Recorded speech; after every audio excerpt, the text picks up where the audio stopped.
今天我们吃什么？吃樊楼。我觉得深圳、广东应该都知道樊楼。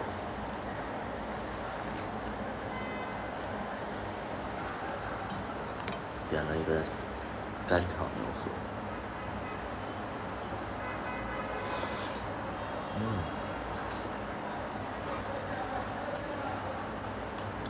牛肉。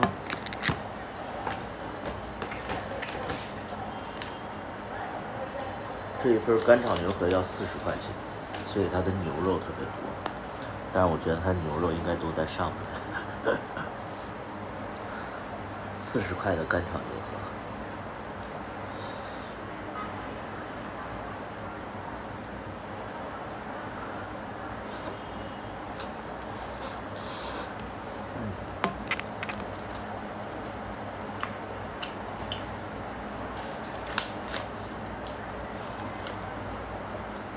这个是31块钱的，31块钱的这个那个生菜。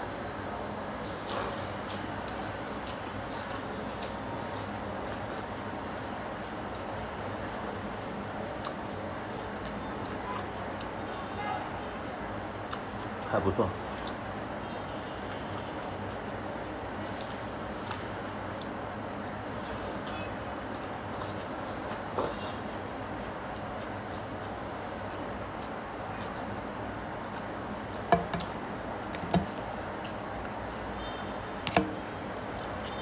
这个是什么？这个是豆腐卷，这个也要31块。这个要31块。豆腐卷里面夹的好像是有一些馅料啊。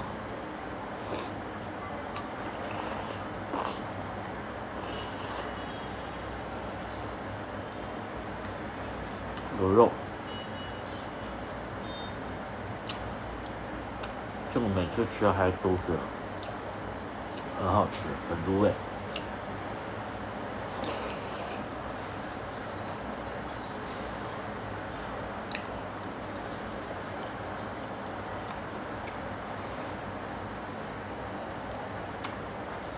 31块3个卷。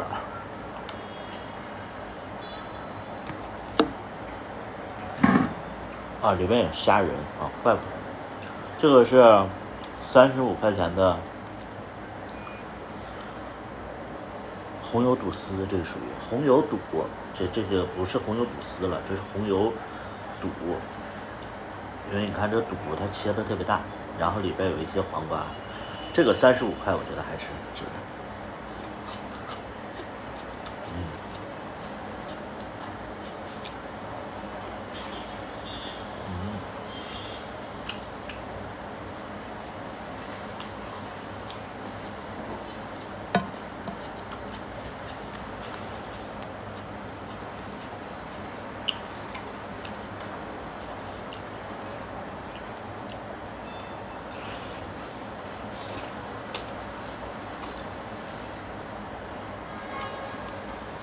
40块的干炒牛河，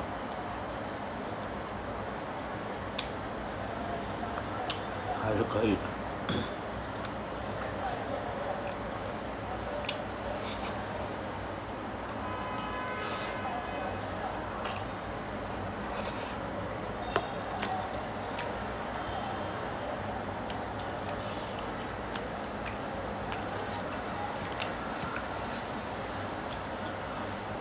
4个菜，然后136块6。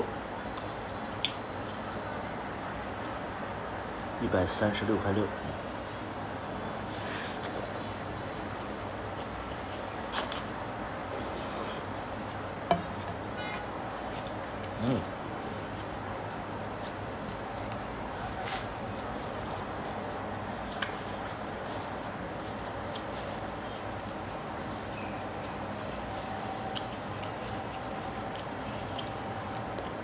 但其实今天最好吃的一道菜就是这个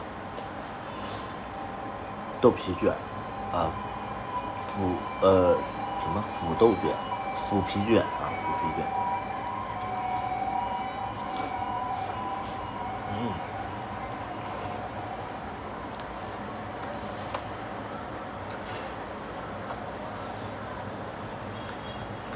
这汤汁很入味。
这家在深圳还是比较出名的。这家是一个早茶，叫樊楼。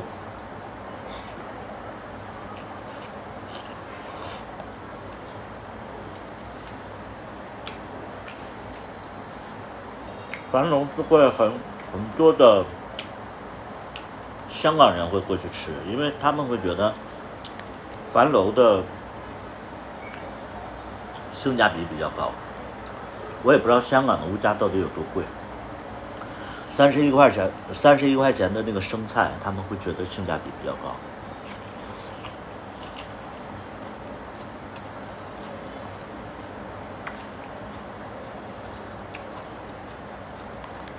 但不得不说，他们味道是真的还可以，也不是至于说很好吃，但是能打到，如果10分满的话，能打到7.8分。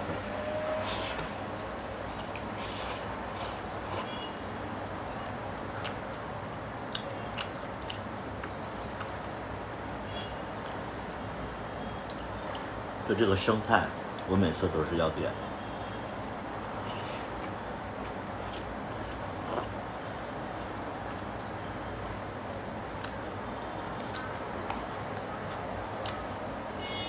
炸的牛肉。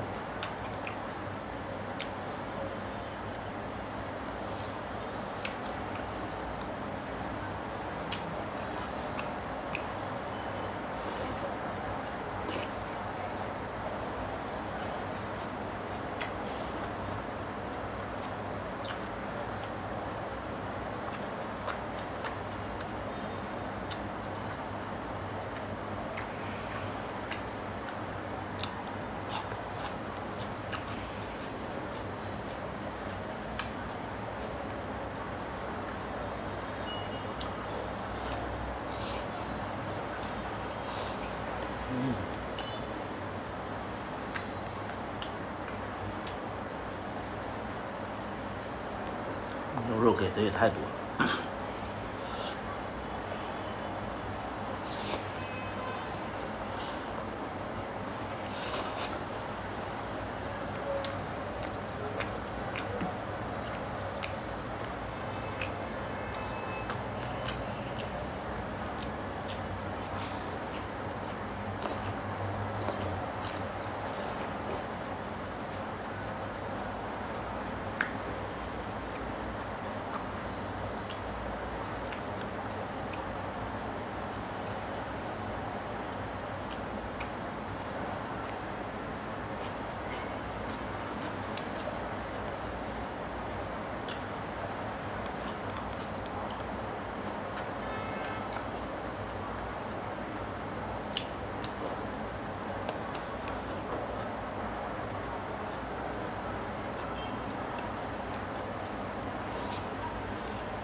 舍不得吃这个卷儿，这个卷儿就这一个。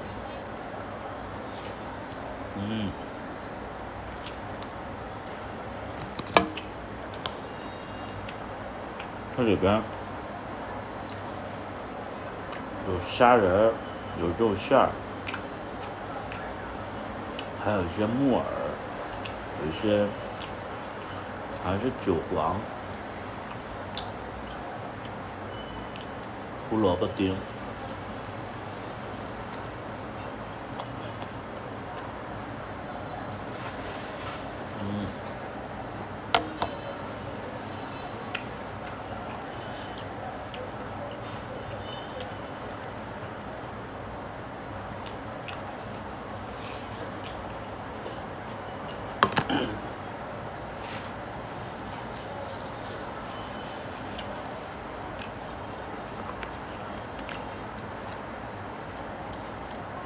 特别是在一线城市啊，我觉得吃饭一定要吃好，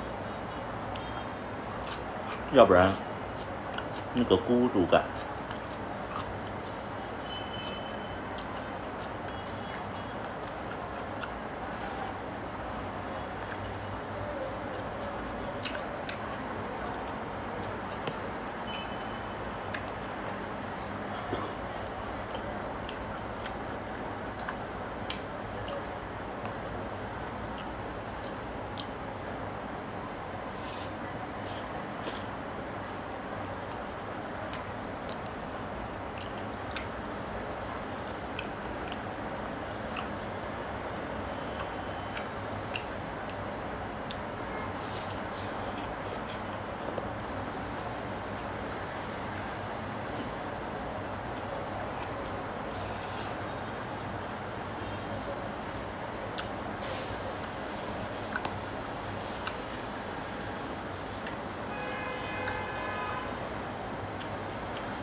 以前挺帅，现在有一种油腻的感觉。我给大家解释一下啊，首先呢，第一点呢，就是我不是妖精啊，我跟正常人也一样，我会老会胖。第二点呢，就是少管闲事，撒泼尿照着自己长什么德行，能明白吗？我不是丽娜，我不是尚雯婕，我不是那个陈楚生，我不是你们一票一票投出来的，能懂不？我用不着你管，能懂不？你撒泼尿照着你自己，再去点评别人啊，特别是什么长相什么东西，你要真长得好的话，你现在你的抖音能是个隐藏号吗？对不对？是不是啊？咱们就说一句很现实的话，别那个，就是说点评别人的长相啊，可能你出场的时候你就很丑，对不对？啊，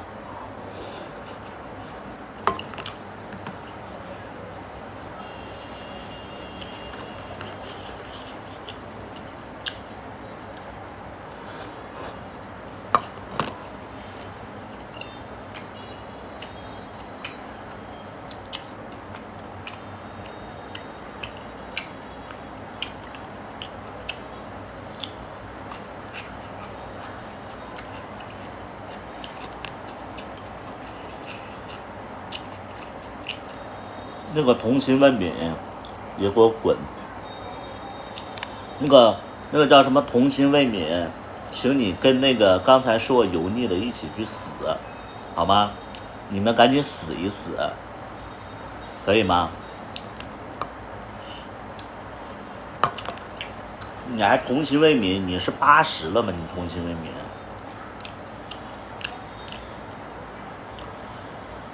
你要喜欢年轻的，你就去那个幼儿园，哎，你就去那个什么那个挖呀挖呀挖，好不好？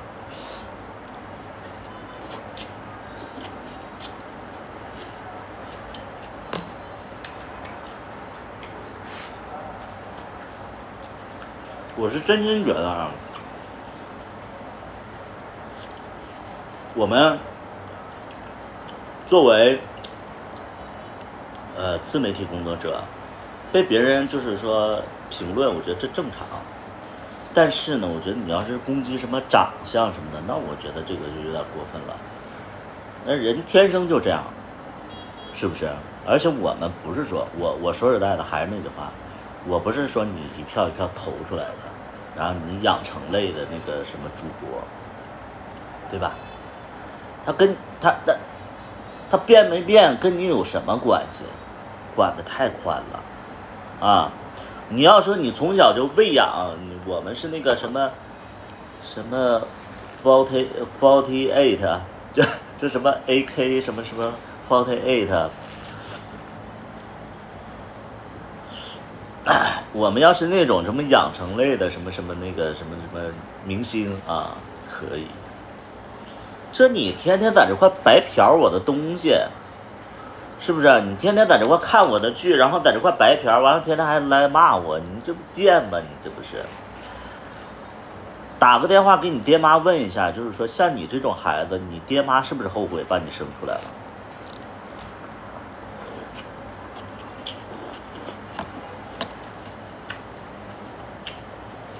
一事无成，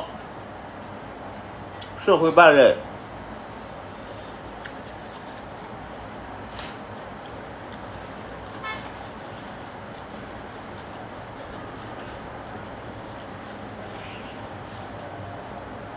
你这不贱吗？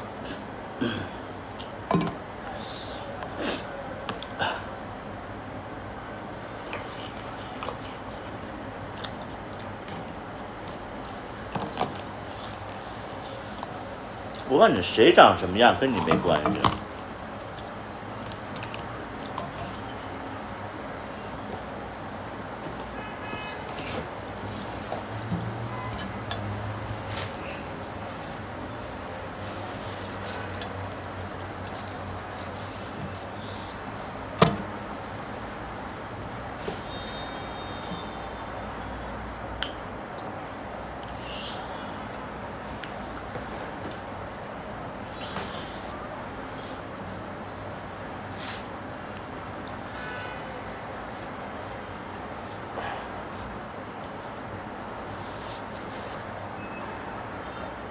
你说还有人捡骂的，我在那块说别人呢，他在那块我没骂你怎么样，谁跟你对话了？我都没跟你对话，孩子，啊，不要给自己加戏，压根儿都没看着你这个名字。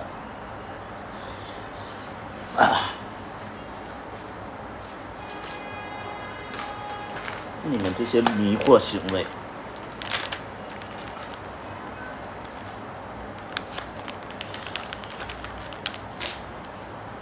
有男朋友没？什么事儿？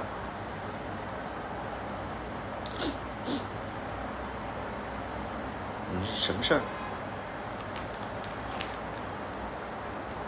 不是湿厕纸就行。我也不知道湿厕纸和这个湿巾有什么区别。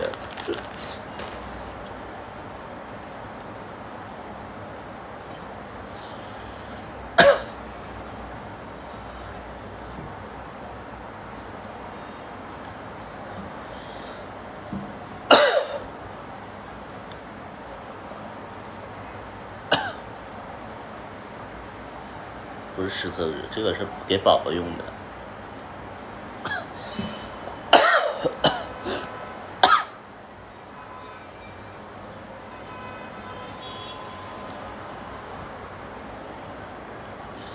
不是，我时常我就会觉得没必要，我时常我就会觉得没必要，就是我看到一些什么网络喷子，我真的觉得没必要。但是我会觉得说有一种人我就是特别讨厌，什么呢？就是你总说人的长相，我就纳闷了，人长相这个东西能改变吗？是怎么着？还是说我们不健身不努力，那个让自己美起来，然后就是影响你的生活了，对不对？关你什么事儿呢？就是你天天在那块就说别人的长相，说他胖了瘦了怎么样，关你什么事儿？我就是死我都不会看你一眼啊！轮不到你，我有人要。Do you know? Do you understand? 就是你天天你就是挑，我告诉你这真的是没对象。你要是有对象的话，就你这挑法，你真的你对象就得先让你去好好去照照镜子。哎，你什么出厂设置啊，在这块挑别人？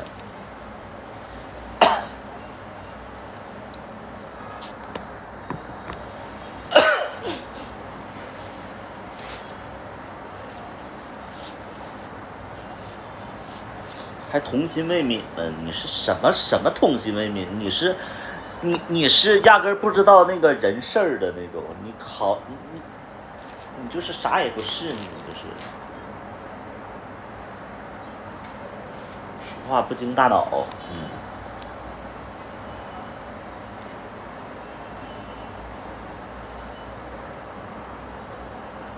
酒吧可以见见，干什么？这酒吧可以见见，这句话就很。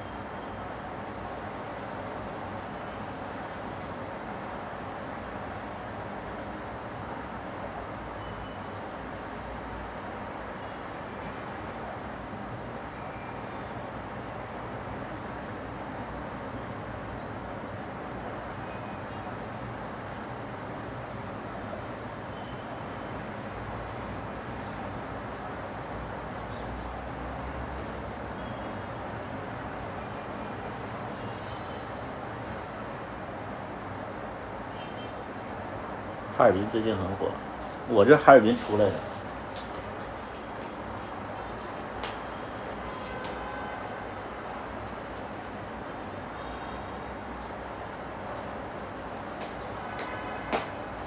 哈尔滨火不可能打的，它是一个旅游季节性的一个城市，它要夏天再火的话就好。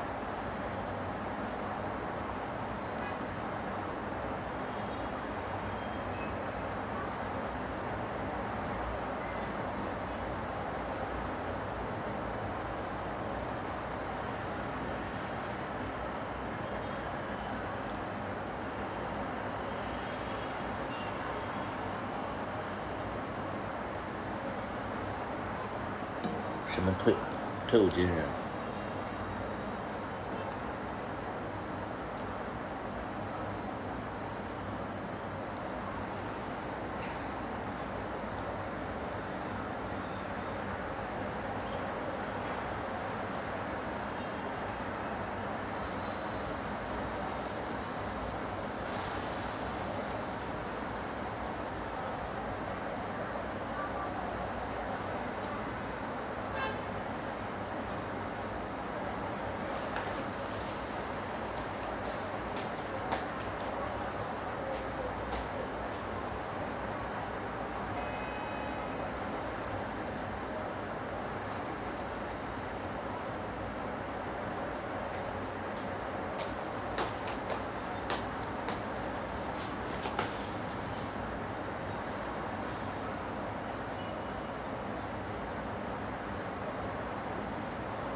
可以关注一下你。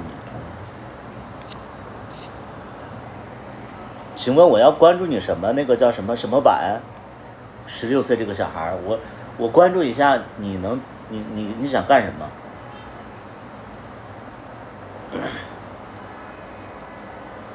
你叫什么晚？奢晚？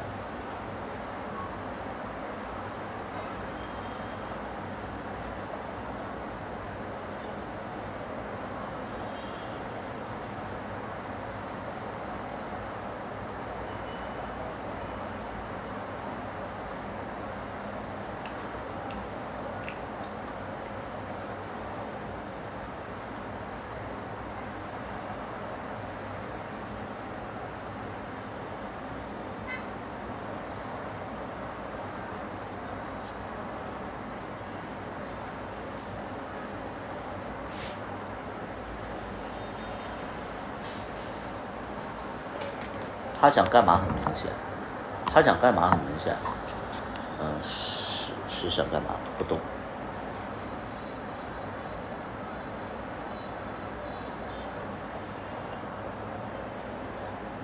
我看起来很好接近吗？就是我想问一下，就是我看起来很好接近吗？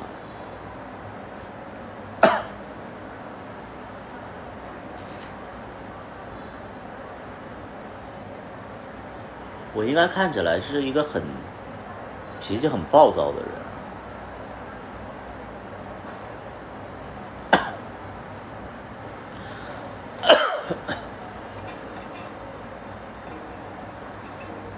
不会啊，那我就告诉你会。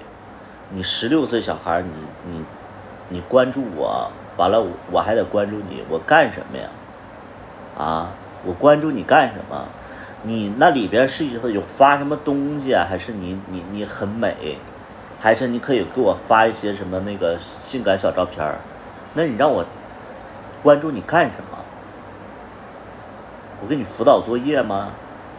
冒充你家长开家长会吗？关注你干什么？聊天，我平时我那么闲吗？我跟你聊天，聊什么？16岁聊16岁什么？今天我逃学了，今天我翻大墙出去上网吧了。聊什么？你告诉我。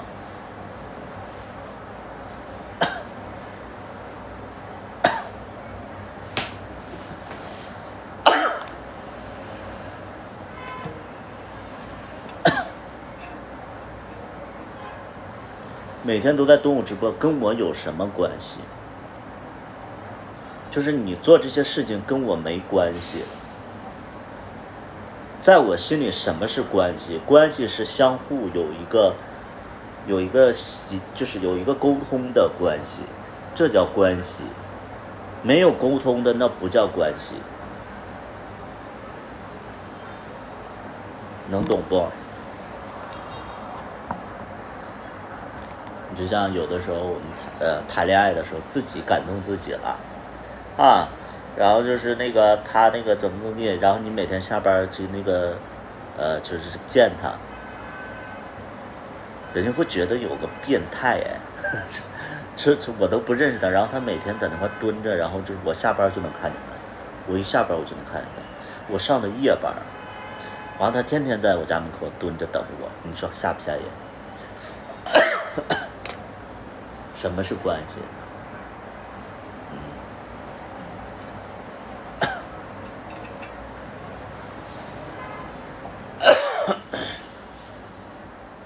？1块钱没刷，觉悟倒挺高。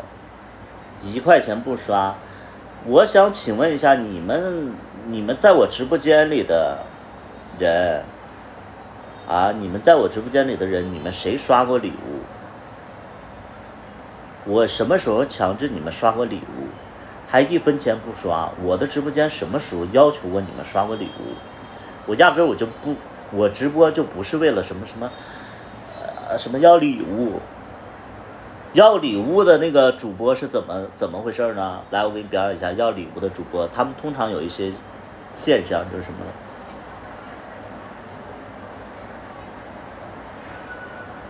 欢迎新进来的宝宝，关注主播不迷路，谢谢。有免费的小心心可以给我送一下好吗？谢谢，大家可以点一下赞，对，那个粉丝这个刷到6级可以进粉丝团的，对。主播单身没有，主播就是都没有就出过社会，对。是的。等会儿我会那个看榜一，然后咱们就是会送出一些小照片出去，对。哎，有人连线我。有人连线我。嗨，大家好。对面的那个咱们怎么玩？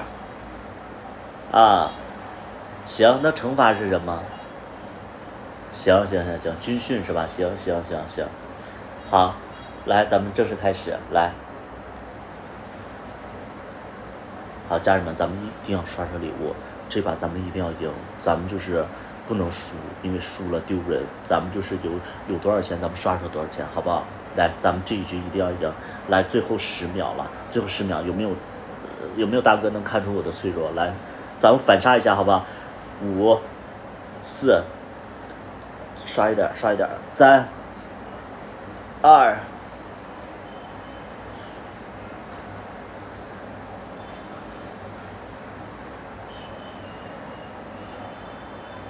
好，对面我输了，算了，我不播了。这他妈才叫要钱的主播啊！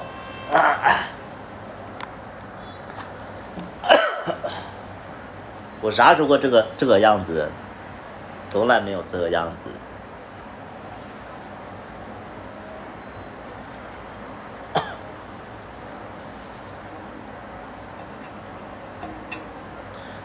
就是如果说你看到一个主播，然后他现在这个在打 PK， 恭喜你。就是这个主播他需要你，可以靠近他，对。但你像我这种刀枪不入就是你想靠近我就可难了。不缺，咱们就是什么都不缺。有人说那个，那你缺感情吗？我不缺。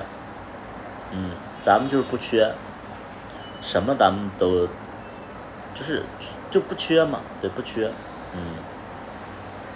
可能你们不懂就是20多岁的人，因为我也是20多岁我开始直播的，20多岁的时候那个意气风发，那个就是在敛财的那种就那种状态在直播间里就那种状态20多岁有，那你30多岁你还这样的话，比如说一个30多、40多岁的人，他在直播间里他在那块天天打 PK 那我觉得他就是还是心底会需要一些东西，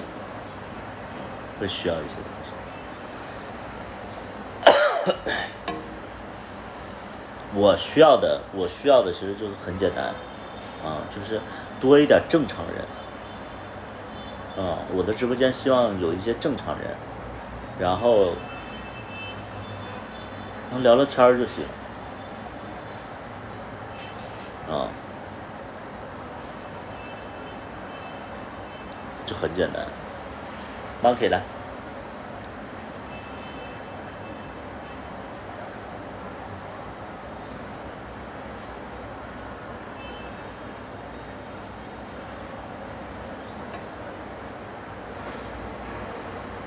你直播间哪个正常？我看你就不正常。我看你就不正常。那个叫什么？那叫空气炸锅，空气炸锅还是炸锅？空气炸锅。首先你不是我粉丝，然后你加入了别人的粉丝团，然后你说我的直播间不正常。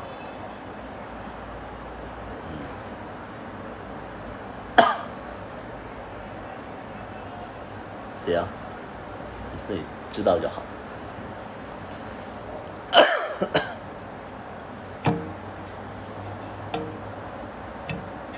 喜欢我的歌。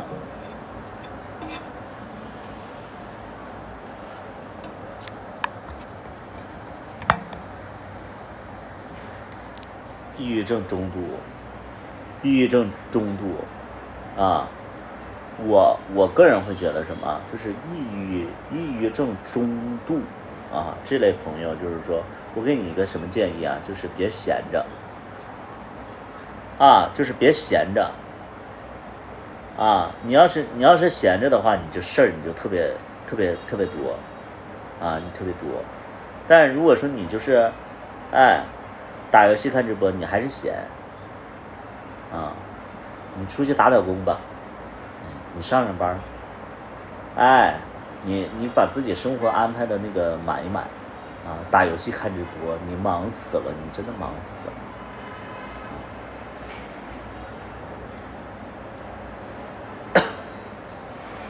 还有抑郁症，我从小到大我不知道什么是抑郁症，我只知道没钱了怎么办？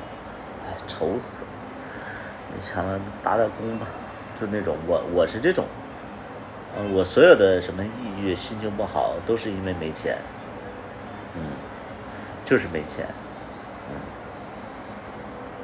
我不知道就是抑郁症是怎么来的，我是真的就是不懂，真的不懂，对吧？那你没钱，那你就赚钱呢，你还抑郁症啊？你有啥抑郁的呀？你得努力呀，你不好好的你不好好的你赚钱，你天天抑郁，需要陪伴，谁愿意陪伴一个有病的人呢？你能懂不？啊，你们能懂不？就是比如说你有个抑郁症，你需要别人陪伴，谁愿意陪你啊？谁愿意陪你？谁？你告诉我谁？到底谁愿意陪你？你能说出来一个谁愿意陪你？你有抑郁症，谁愿意陪你？他不可能有。对，大夫也不愿意陪你啊。大夫，你以为大夫这种病他就能治疗吗？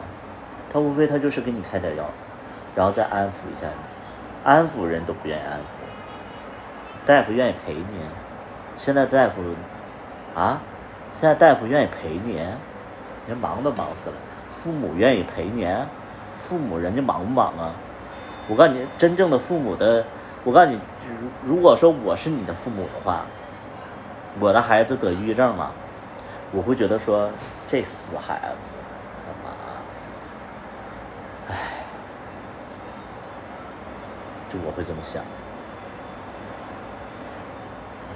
这死孩子，操！好不容易把你养大了，完了供你上学，好不容易毕业了，能出去赚点钱啊，这就整个抑郁症。哎，这死孩子，生你干什么？操！哎，当时那就是，对不对？对，这死孩子，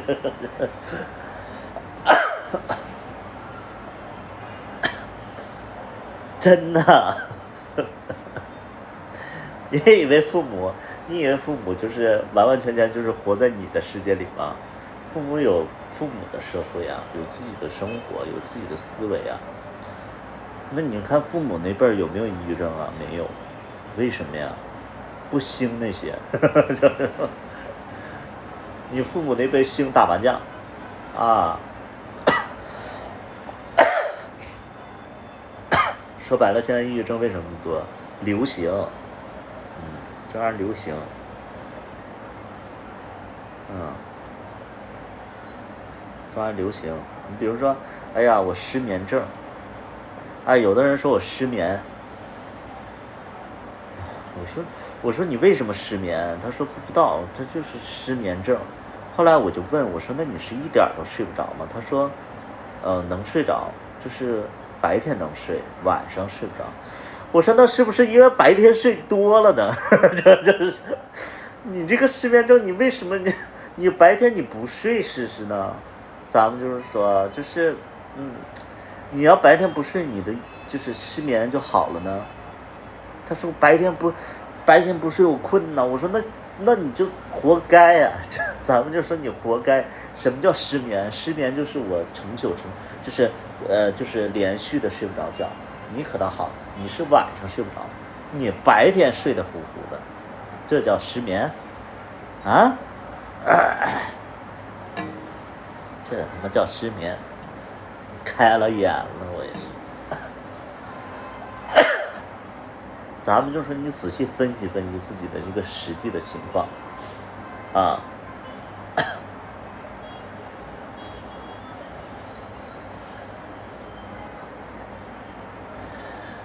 越来越母爱光辉了。我是你妈啊，我跟你妈是姐妹啊，我跟你妈一起去那个酒吧，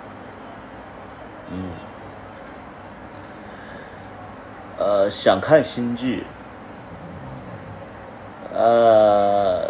新剧会在那个春节嘛，不都说了多少遍了？你们天天在这块问说那个看这个剧等了很久了，你等什么了？你天天你直播你都不看，你等什么了？你天天在家等消息啊，等我电话通知你啊，啊？你天天在家就等我通知你，给你妈打电话，哎，哎，哎，娟儿啊，让你孩子接电话，孩子失眠是不是啊？现在在睡觉是吧？好了，那你告诉一下你家孩子啊，我剧马上要播了，啊，那个同性恋剧，对，你儿子这个同性恋，对，对，你这不神经病吗你？啊，你说神经病吗？你天天你不来看直播，你怎么知道什么时候播呀？我能挨家挨户给你送那个通知去啊，是不是啊？咱们就说就特可笑，你这天天说啊，图图我都等，天天打电话等。我说你等什么了？你等什么了你？啊，主播天天也不直播，我直不直播？我天天那个粉丝群你也不进呐，啊？我就觉得很奇怪呀、粉丝群你进没进？啊？粉丝群你自己互相打听一下，转告一下。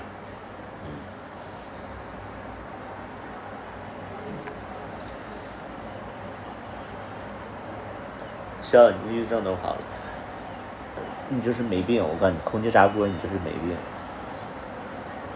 你就是自己给自己安排的你。一天你这大事儿，你这是大事儿逼，一天你就自己给自己找事儿，没什么用。我告诉你，就是什么，就是现在的人就是会，我觉得就是你知道，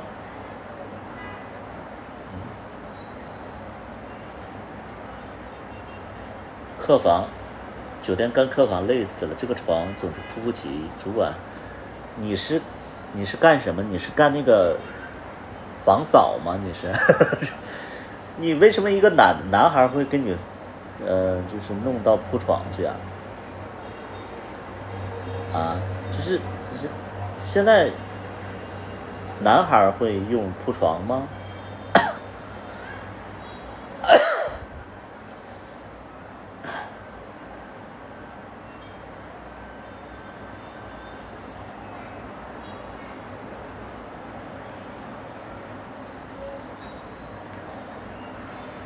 男孩都，呃，我那我可能就 out 了。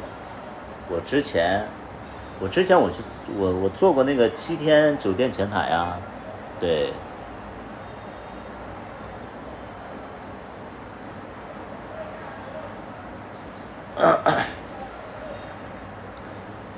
还是男孩比较干净，都是啊啊啊，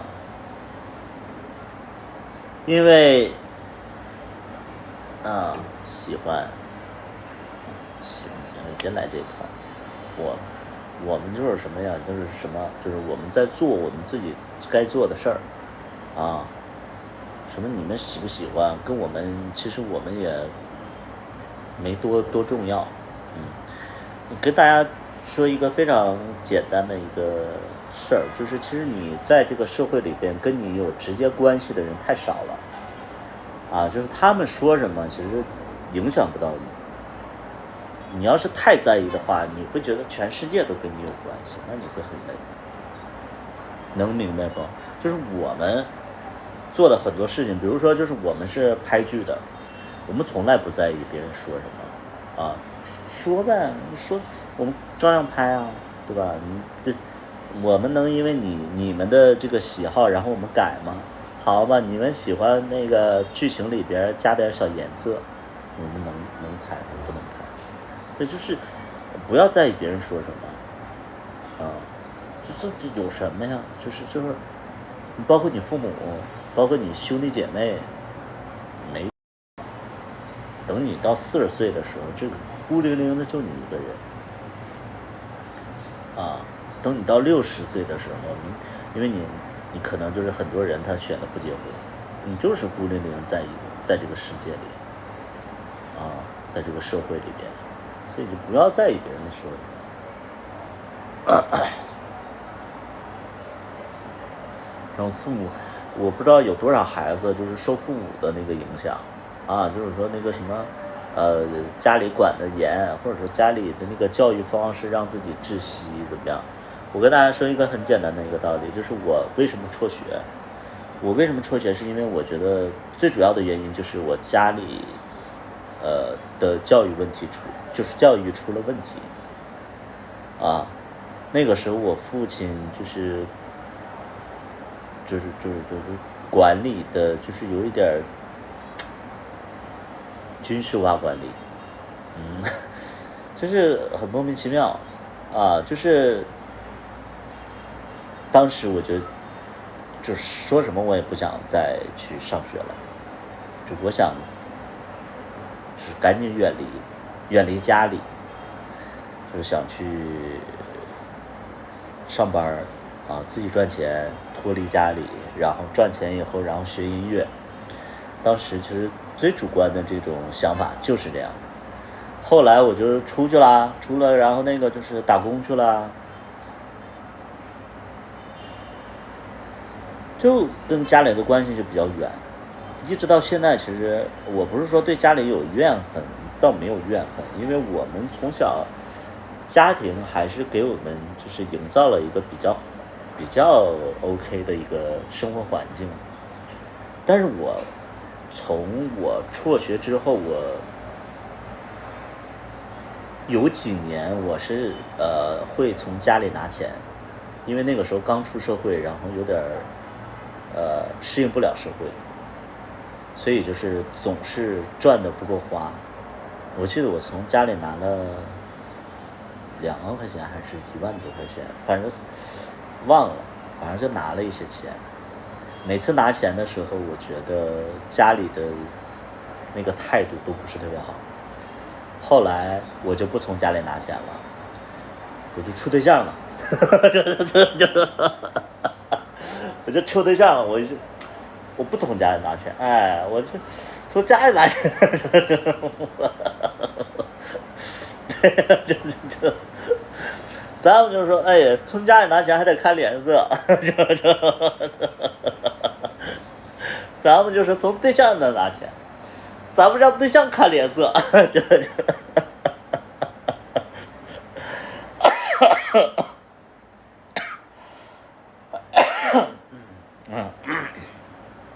哎呀，然后反正就从那以后，这个确实是真的，这确实是真的，因为那个时候其实，出社会2、3年、3、4年，其实还是你还是就是在这个社会里边，还是会有一些支配不了自己的生活，所以那个时候就是谈恋爱了。后来就是一点一点的，就是从依赖，然后到现在就是完全不依赖，然后包括就好像就从出来3年之后，我就没跟家里怎么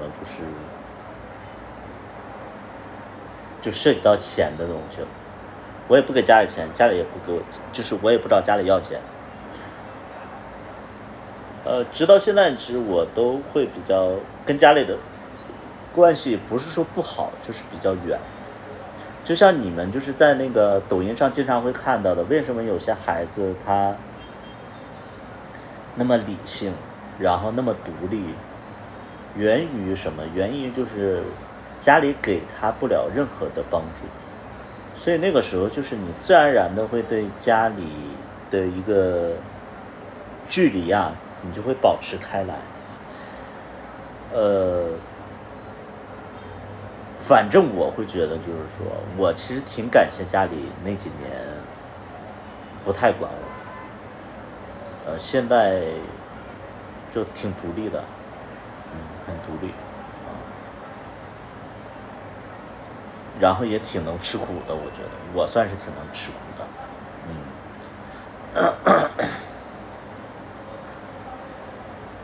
新剧什么时候开播？来，你们打出来告诉他，我不想再说了啊。一直没有回东北，有回东北啊。我刚才我是说的不明白吗？就是我想表达的是什么？就是我想表达的是什么？就是我这个人跟家里的关系 OK， 但是我不依赖家里。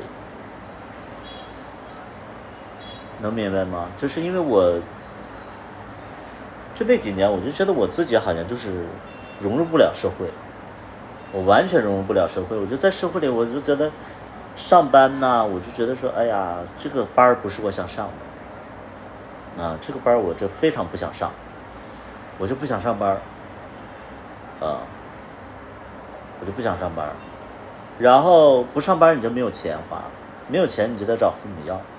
那几年就是这样，然后后来我就要了几次，我就觉得家里的一个态度就是挺让我，就是我在当年的时候我会觉得挺稀罕的，我就说，就是找你们要点钱，就为什么这个态度？当时我就会觉得，然后我就跟家里就怄气，然后我就从此再也没要过了。但是你知道，你人年纪大了以后，你就逐渐的就是理解了。我觉得我年纪越大，我的就是那种对事情的态度会越宽容。就之前我都会觉得说我跟家里老死不相往来，但是等我自己有钱了的时候，或者说自己能独立的生活的时候，我一下我就说回家看看吧。然后一下就好了，因为我这个人就是我们金牛座也可能就是这样，比如说我们生气的时候啊，就是9头马都拉不回来，但一旦我们自己开心了，想通了，或者怎么样了，那就是一切都是特别顺的，你就觉得整个世界它都是顺的，对，它就是哎，就好像那种就是一下就是世界都美好了啊，对，就美好了啊，所以就是我小的时候我会觉得，你看我爸的教育有很大的问题嘛，对，啊，你是金牛座，我都不知道你是金牛座，我一直都觉得我爸教育方式出了问题，所以说影响了我整个的人生。对，我当时就会觉得我现在就会觉得说啊，就是人各有命。我承认，就是我就觉得我爸的教育方式确实有问题，但是谁能无错？就这种感觉，就是可能他教育方式没有问题，我顺利上了大学，但是上大学的过程当中，我可能会喜欢男的，啊，我走上了同性恋的道路，这我一辈子不也毁了吗？对，我一辈子也毁了，就是咱们怎么都是毁，这你别管了，反正就是兜兜转转绕绕怎么样的都行啊，都行。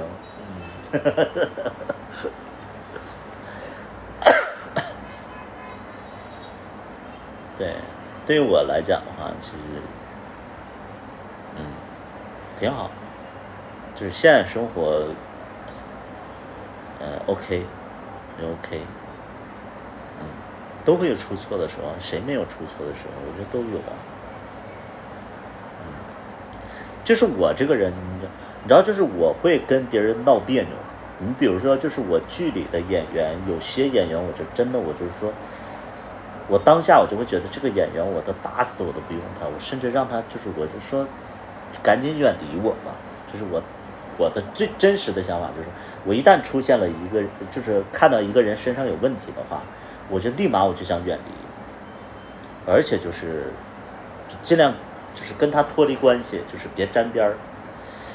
但是你知道，过了一段时间，我就可能这个事儿我自己就是不在意了，然后我就觉得这个人其实哎呀也哎呀谁能无错呢？这个人哎呀也挺好，你也不能要求所有人都合你的心意吧，你自己也有问题啊，就是完了，好了，就这样啊，就这样啊，就是这样，就是你没办法，你没办法，有的时候说服你的不是别人，是自己，就是你自己突然看开了，想通了，啊，但你知道，就是有的人啊，就是咱们在生气的时候下的决定啊，往往是最对的，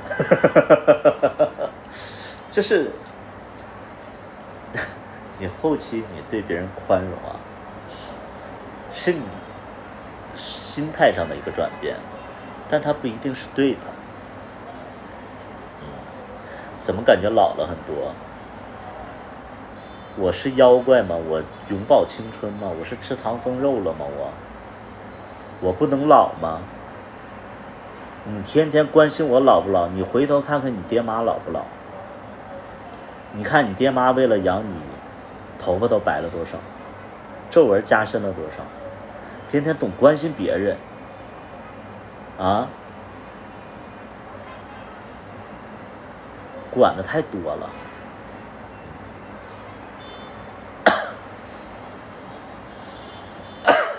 你看看你父母，岁月蹉跎，饱受风霜，是不是？我老了，咱们就说句实在话，就是你现在觉得我老，可能你都活不了我这个岁数，你都活不到。咱们就是说得饶人处且饶人，咱们嘴下留德。我说给我自己听，刚才我觉得我也说的有点过分，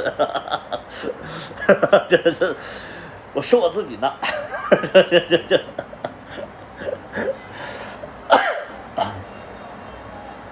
这不能咒骂呀，这个真是。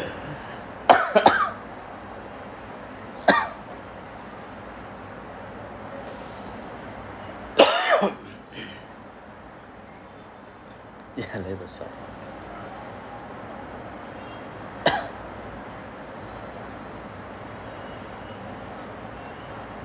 不能这样啊！别老说人老不老，头发白没白，怎么样的？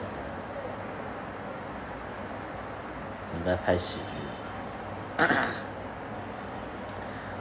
我拍喜剧，我怕你们看到一个真实的我，真实的我就是有点现实的我，现实中的我是有一点点，就是你们一直看到是剧里的我，现实的我其实你们就是什么样？就能现实的我，你们能看到一个特别有点古怪，有一点点毒舌，有一点点风风火火，然后有一点点笑么滋儿的，还有一点点不爱说话。对，他就是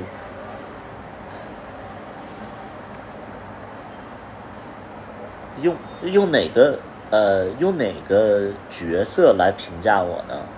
我想一想啊，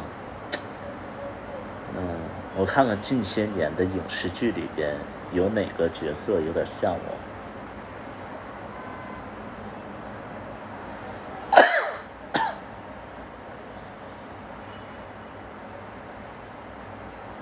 我觉得我有一点点那个什么吧，我有一点点那个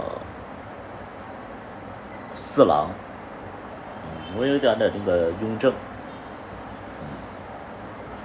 就是雍正，然后他又笑么滋儿的，然后心思又重，然后反正就我觉得挺像的，你知道，就是我看那个《甄嬛传》的时候，我特别能懂他，就我特别能懂那个雍正。那他是个管理者，他是就是一国之君，然后他又要就因为我觉得就是题材的问题，就是角度的问题。那你要是一个这个政治剧的话，我觉得雍正没问题。但你现在他是一个爱情剧，就显得就是雍正这个人他就有点薄情寡义，但是他是一国之主，他怎么能天天爱来爱去呢？对不对？就是他其实就是一个角度的问题啊。我在拍戏的时候其实也是这样，就是我在拍戏的时候，你知道，就是龙二就有一次他就喝多了，然后他就跟我生气了，然后他就在那块说我，就是那天我们都喝多了，然后我叫着代驾，我们坐在后排，他就在那块生气，然后他说：“图图，我觉得你特别会操控别人。”他是那种就是抱怨的那种，他不是那种撒娇的那种，他就是那种就感觉好像我把他骗了一样，就是那种。我觉得你特别会操控别人情绪。然后我说怎么了？然后后来我就想起来，就是那天是因为什么？因为Vanson 和龙二同时从外地过来了，我们在拍戏，就是我们要拍戏，拍大结局，不是拍戏，是那个我酒吧开业了，他们都过来了，是拍戏，连拍戏带酒吧开业，然后 Vanson。在我眼里 Vanson 是我们不太熟那个时候，所以我全程照顾 Vanson 的情绪，就是我全程照顾 Vanson 的情绪。我觉得我跟龙二吧稍微近一点，所以呢，就是那天吧，龙二坐在我对面， Vanson 就坐在我旁边，我全程就在照顾 Vanson。然后照顾 Vanson 的时候，龙二就，因为龙二其实有点社恐，在我眼里他有点社恐。他看到一桌子，就是大概有10个人，他只跟我熟，然后他就眼睛他就一直就是希望跟我有交流，因为他在现场很尴尬嘛，就有一点点不自在。但我就一直在照顾 Vincent， 他就挺失望的，就。但是你们知道，就是我在现场拍戏的时候，我是全程眼睛里只有龙二的，那别人也会失望。就是我会觉得是什么呢？就是没办法，没办法，我觉得这个没办法，就是我其实是照顾情绪，但我不能照顾每个人的情绪，啊。喜欢大叔吗？童颜大叔我喜欢，童颜大叔喜欢，就是我喜欢像什么样的大叔呢？像那种就是脸短，然后嫩，就是皮肤特别嫩，然后童颜，娃娃脸啊，娃娃脸，我觉得就是很喜欢娃娃脸的大叔。就比如说谁呢？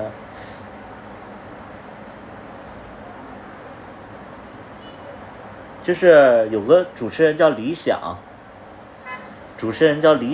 你们知道这个主持人不？李想，耳朵挺大的一个李想，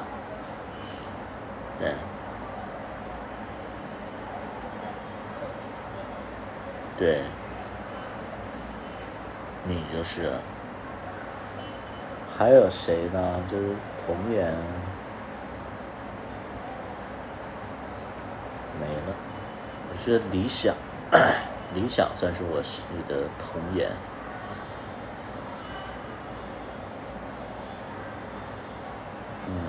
没了。林志颖啊，林志颖有点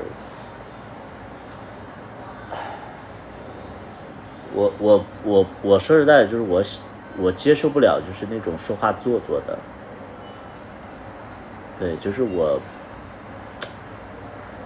不太喜欢那种就是说话就拿腔拿调的那种人。就我喜欢的是什么？就说话就是尽量是个哑巴，然后发不出声音来，就是这种话少的，就是我不太喜欢别人能说会道的。你可以性格活泼，但你可以手语就可以了。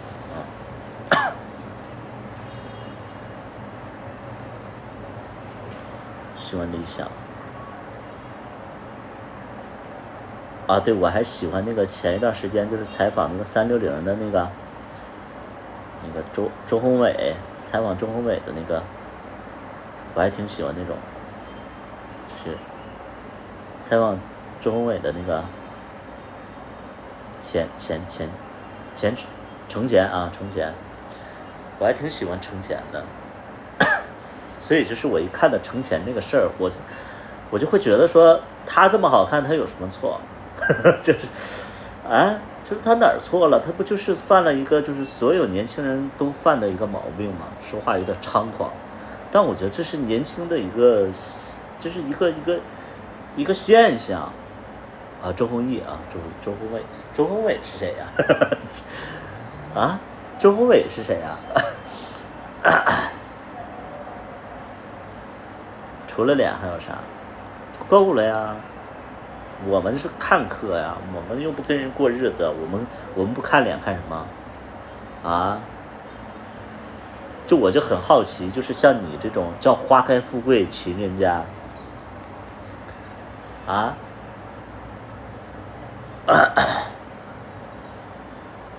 花开富贵什么，花开富贵情人家。我很好奇，你作为一个看客来讲的话，你不看脸你看什么？你在乎人家的身材，然后呢，你能摸到吗？你在乎人家的品质，你是能跟人过日子还是咋的呀？你在乎那么多干啥呀？你那么挑剔干啥呀？我们能看到的就是脸。这个人他赏心悦目，可以吗？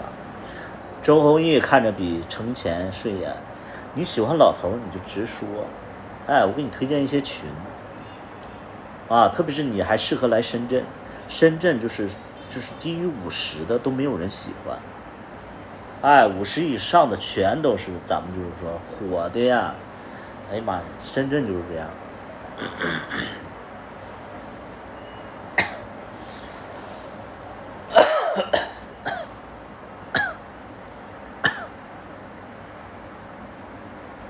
真的，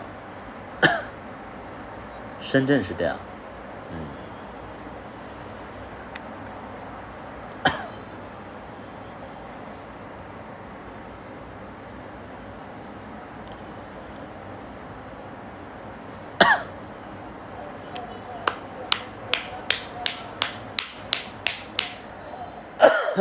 多留点胡子。我这不是说你们提要求的地儿，可以吗？咱们就是说看直播就看直播，别提要求。啊，你芭比娃娃你还得买点衣服，你要求别人打扮，啊，你用动嘴就行了，你还让我留胡子，那边让我别留胡子。现在怎么这么多事儿呢你？你还不如我第一个，我曾经有一个第一个大客户，不是大客户，有第一个大榜一，我曾经有一个榜一大哥，那个榜一大哥到现在我都记得，长什么样我不记得了，但是我就记得他喜欢白袜。我直播的就是第一天，他给我刷了，就是我的好像刷了2000块钱，那是我直播第一天啊，我就人生第一次直播的第一天，有个榜一大哥给我刷了2000块钱，刷了2000块钱以后，然后他以后他就经常来啊，他经常来，然后那个时候我是唱歌主播，我还不会说话，那个时候一说话脸通红，哎呀妈，一上直播就是都不敢说话，就那种就是一直在唱歌，然后他就一直在给我刷礼物。后来这个大哥就直接就是说那个就开始聊天嘛，聊天然后加了微信以后，他就给我提出一个要求，他说我能送你点东西吗？我说啊，这是要求吗？我说那你要送我什么？就是他的要求是我能送你点东西吗？我说那什么呀？他说你收到就知道了。结果我过2天我收到了快递，是一大堆白袜和白内裤。我收到以后我说这是你给我的吗？他说是的。他说想看你穿。我说我怎么给你看呢？就是我说，他说不看也行，就是想让你穿，他就在臆想，知道吗？他就是那是我26岁、25岁，我第一次知道有人控白袜和白内裤。他说，我说我不可能拍给你吧？他说那个不用拍，就是你穿，我就觉得挺好的。后来我跟这个大哥见面了，就是榜一大哥见面了，见面了以后是一起吃了个饭，然后好像就，哎呀太久了，因为15年的事儿了，反正就是一起吃了个饭。这个大哥是个小胖子，好像比我当时大个1-2岁。去酒店了吗？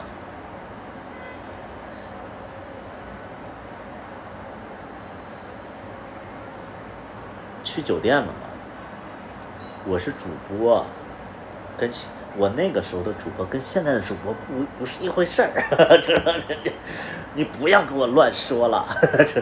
我承认现在的主播他不是一个好词儿，那个时候主播可单纯了。我告诉你，那个时候我是签公司的。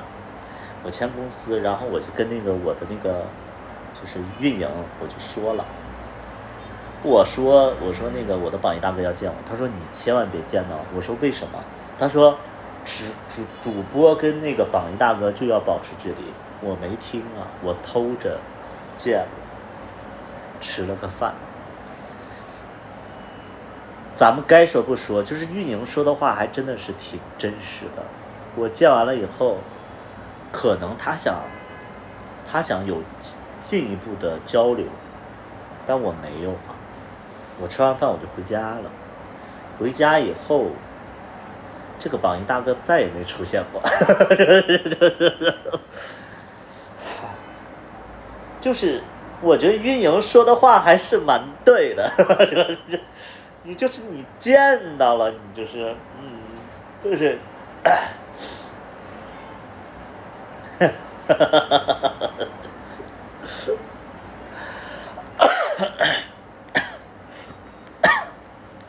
吃也吃了，你也拿了，不是我们没有吃了个饭而已。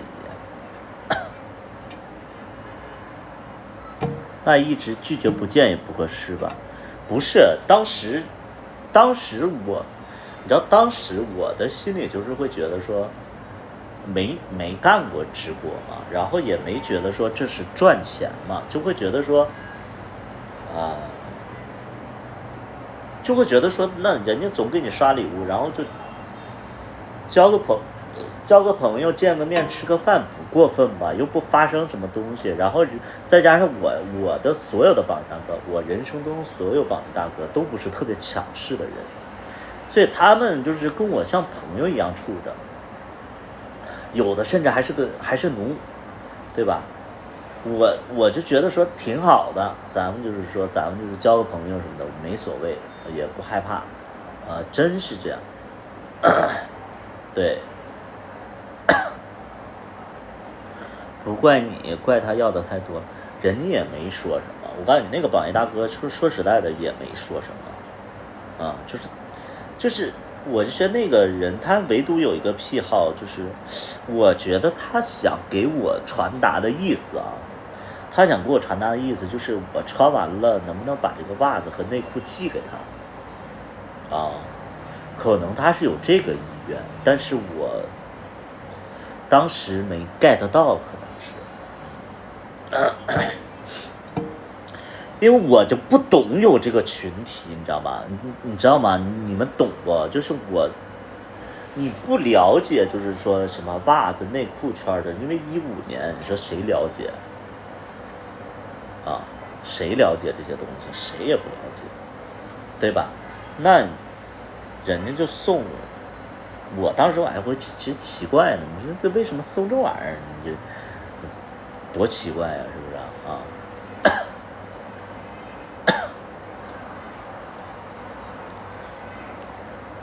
怎么还瘦了呢？我现在微信删了。15年到现在都9年了，我的微信都换了好几个了，那个微信号我都找不着了。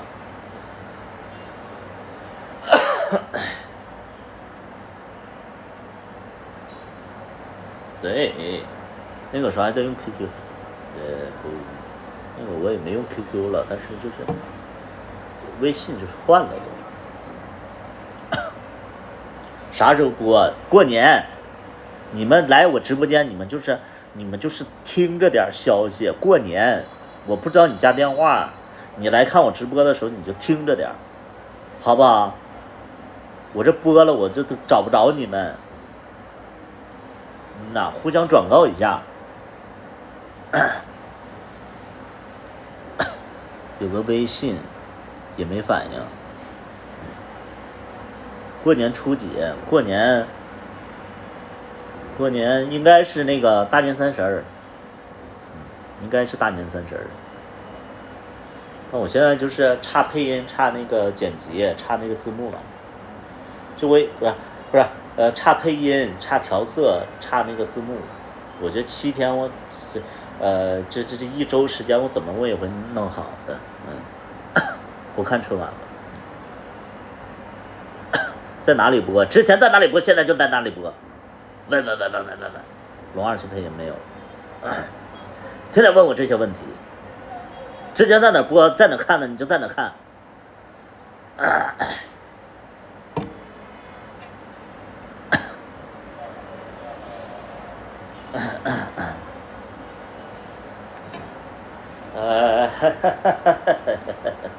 什么时候播？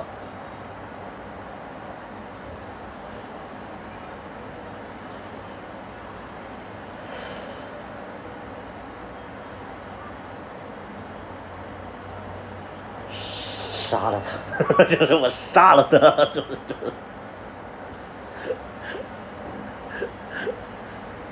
杀了他，就给我杀了他。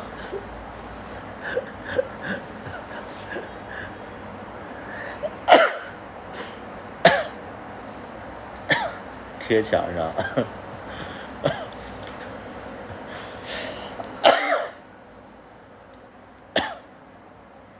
全节还是一集一集播？我考完给你，你想什么时候看什么时候看，好不好？哎，我邮到你家里，好不好？哎，收件人是你爸妈，然后一定要父母拆开，先看一遍，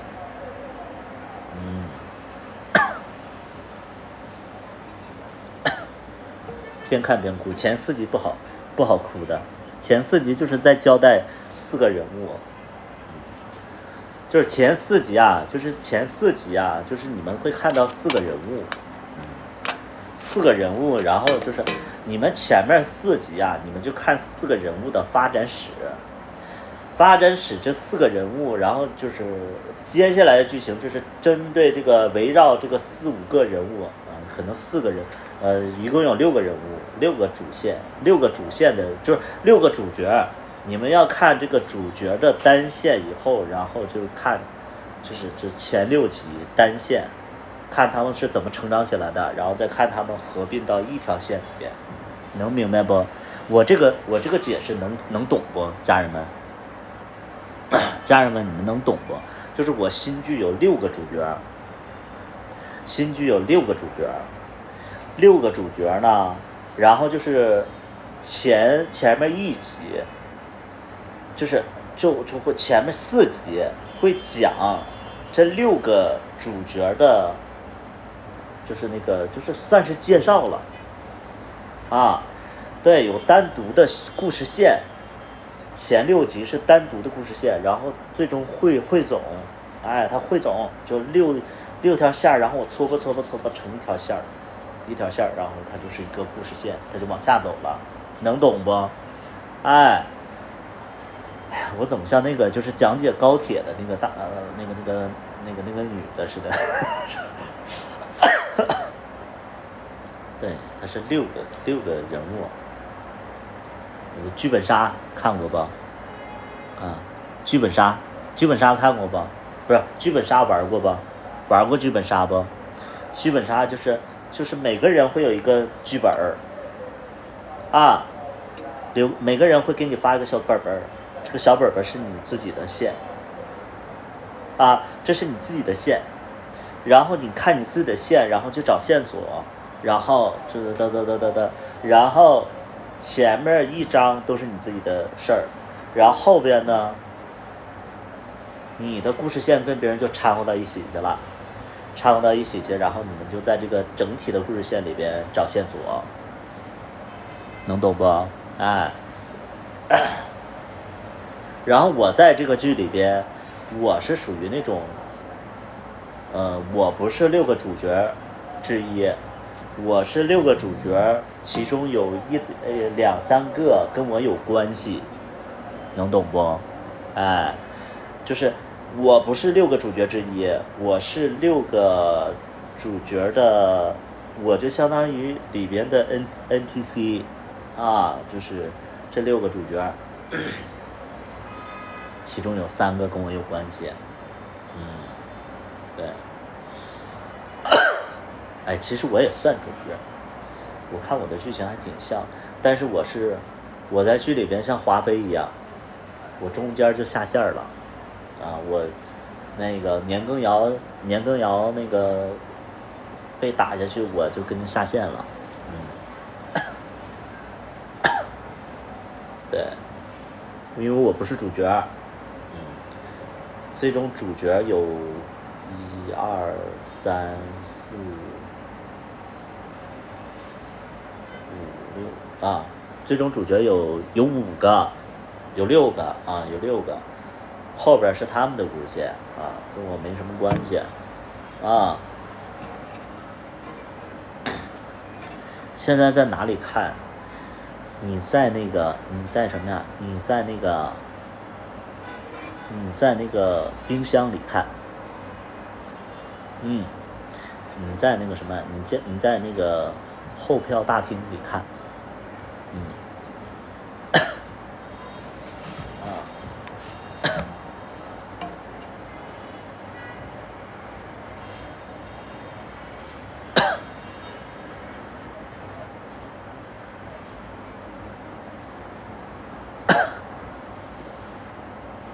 你在冰箱里看。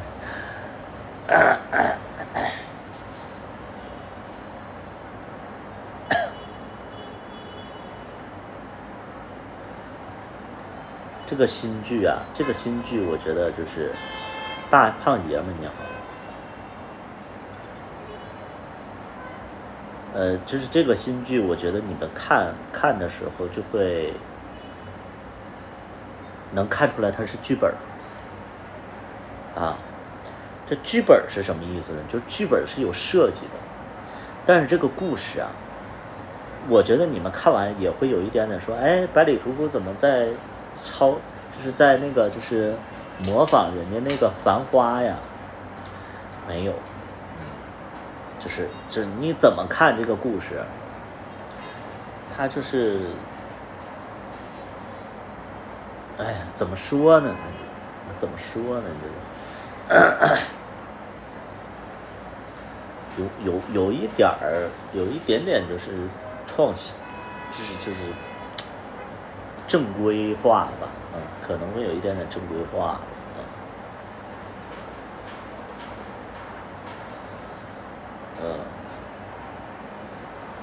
是真实故事吗？是真实故事，但是你再真实的故事你也得魔改。比如说我在剧里，我这个角色他中途死了，我下线了，我死了，那我能说这是真实故事吗？那你们你现在看到我是鬼是吧？就是他肯定有魔改的地儿，他有魔改的地儿，怎么死的？怎么死的你别管了，那就剧透了，反正我就挂了，我这人就嘎了。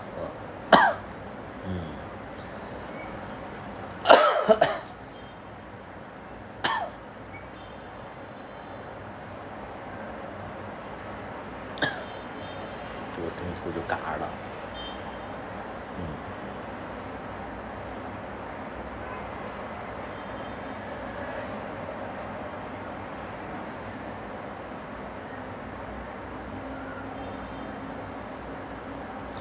你死的时候我会看哭的，我没有我死的戏。就你怎么会看哭啊？我死都是死在外边了，知道吧？就是我死，因为我不是主角，所以没有我死的戏。因为你知道，就是不是主角，他就是惨在这儿，就是你怎么死的，没有人在意。就你管你怎么死的，不用交代，就是反正就是死了啊，这不是主角，所以你连死的这个戏份都没有啊。对。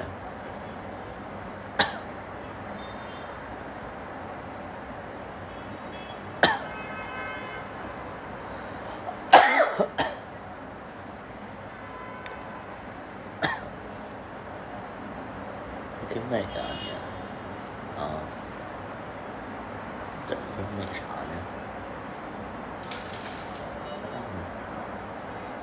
呢？有几段吻戏，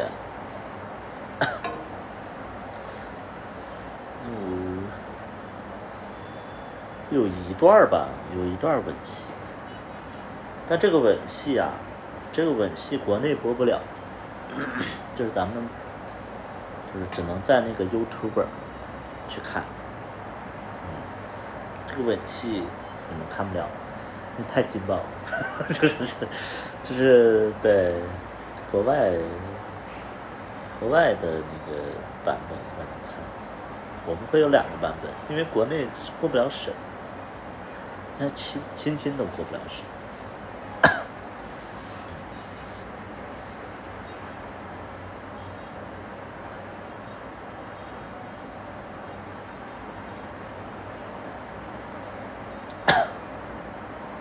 新加坡，对。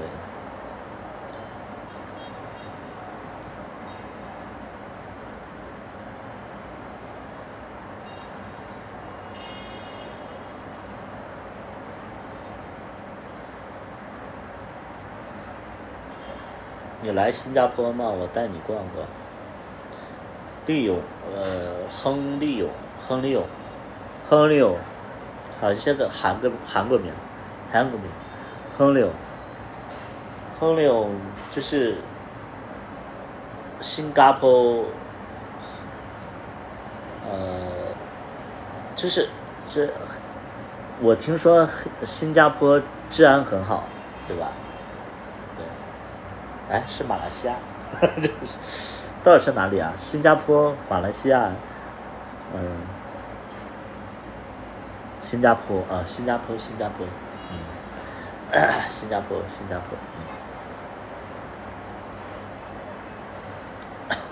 吉隆坡啊，在新加坡，吉隆坡，新加坡，行。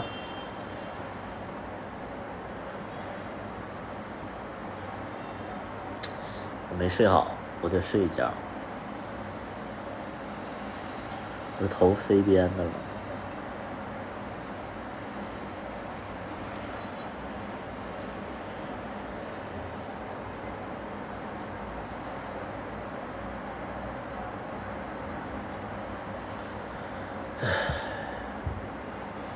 来内蒙也可以带你逛一逛。内蒙有什么逛的呀？我问你，内蒙，我去过呼和浩特嘛？我去过呼和浩特，我是受了一身的伤。我去呼和浩特，我受伤了，是情伤。我给大家讲一讲我在呼和浩特受到的屈辱。呼和浩特，我去过呼和浩特。想当初啊，我在网上，我在那个 BF99，然后就是有一个人，他就是我们就互相加了微信，就是加了 QQ，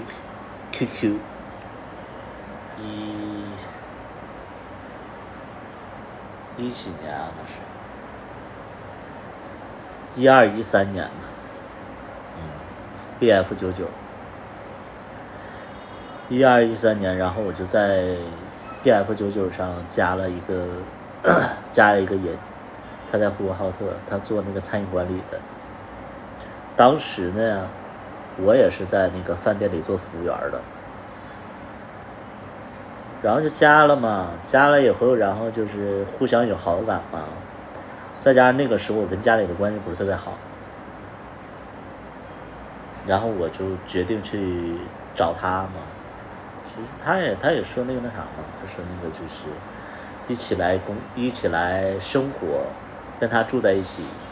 他要是做那个副店长的，他给我安排个工作，以后我们就可以一起上班，一起下班，一起过美好的小日子。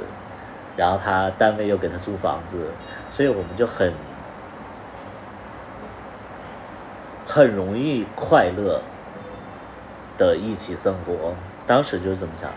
后来我就跟家里不辞而别，就是只身坐了绿皮车去了呼和浩特。下了火车以后，我见到了那一个让我迅速热烈的副店长，他跟照片，跟那个就是那个 QQ 视频里边还挺像的。挺像的。然后我就见到他以后，然后我就在那个呼和浩特对面的德克士吧，反正是个快餐店。我在德克士里边，因为我手机还没电了，我想在那边，我记得那个时候还是万能充，就是那个把那个手机电池抠下来，把那个手机电池抠下来，拿那个万能充插在那个德克士的那个就墙上，在那块就是插着电源，在那块充电。我在那等他，他就进来了。进来以后，然后他跟视频里一样，然后看到他以后，我就是害羞嘛，因为那个时候就特害羞，那个时候就特别内向，害羞了，然后他就过来，他就跟我的第一句话，他就是我看着，哎。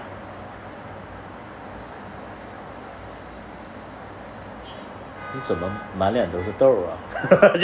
这是他跟我说的第一句话。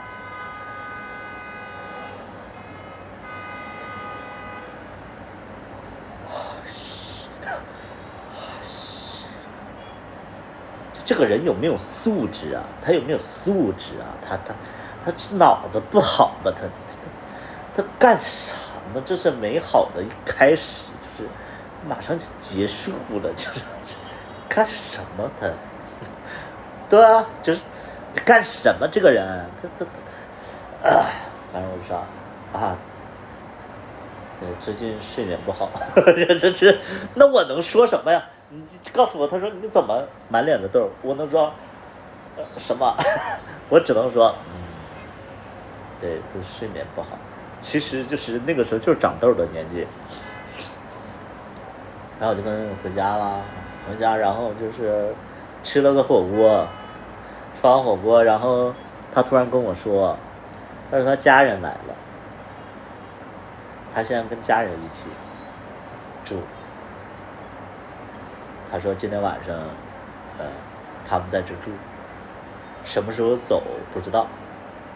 我说那行呗，我说那你家人在的话，那我就那个买点水果吧，就买点水果吧，因为你家人在，那我不能空手而来呀，对不对？我买点水果，我就在他们那个小区的门口有个水果店，我买了几十块钱的水果。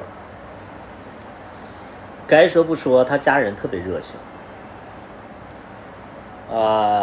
我一进去就开始坐在那就聊天儿，然后聊，我已经很累了，坐绿皮火车，坐那个硬座去的，坐了8、9个小时。然后我在那块坐着，然后就拉着我聊天，不让我睡觉啊，一聊俩点儿。你说陌生人能聊俩点吗？我那个时候还害羞，就硬聊到俩点儿，对。聊完以后就睡觉了。第一晚睡的是地上，为什么？因为就2个房间，2张床。他妈他姐睡那张，他姐夫我还有他睡这屋。然后他姐夫呢有腰有问题，所以不能睡在地上，所以呢那张床睡不了仨人，最终呢就决定我俩打地铺，就睡地上。睡地上以后，然后第二天当天晚上我就当天晚上你说那天都那么累了，而且就是我们都将近2点多才睡的，还在地上躺在那儿，我都要睡着了。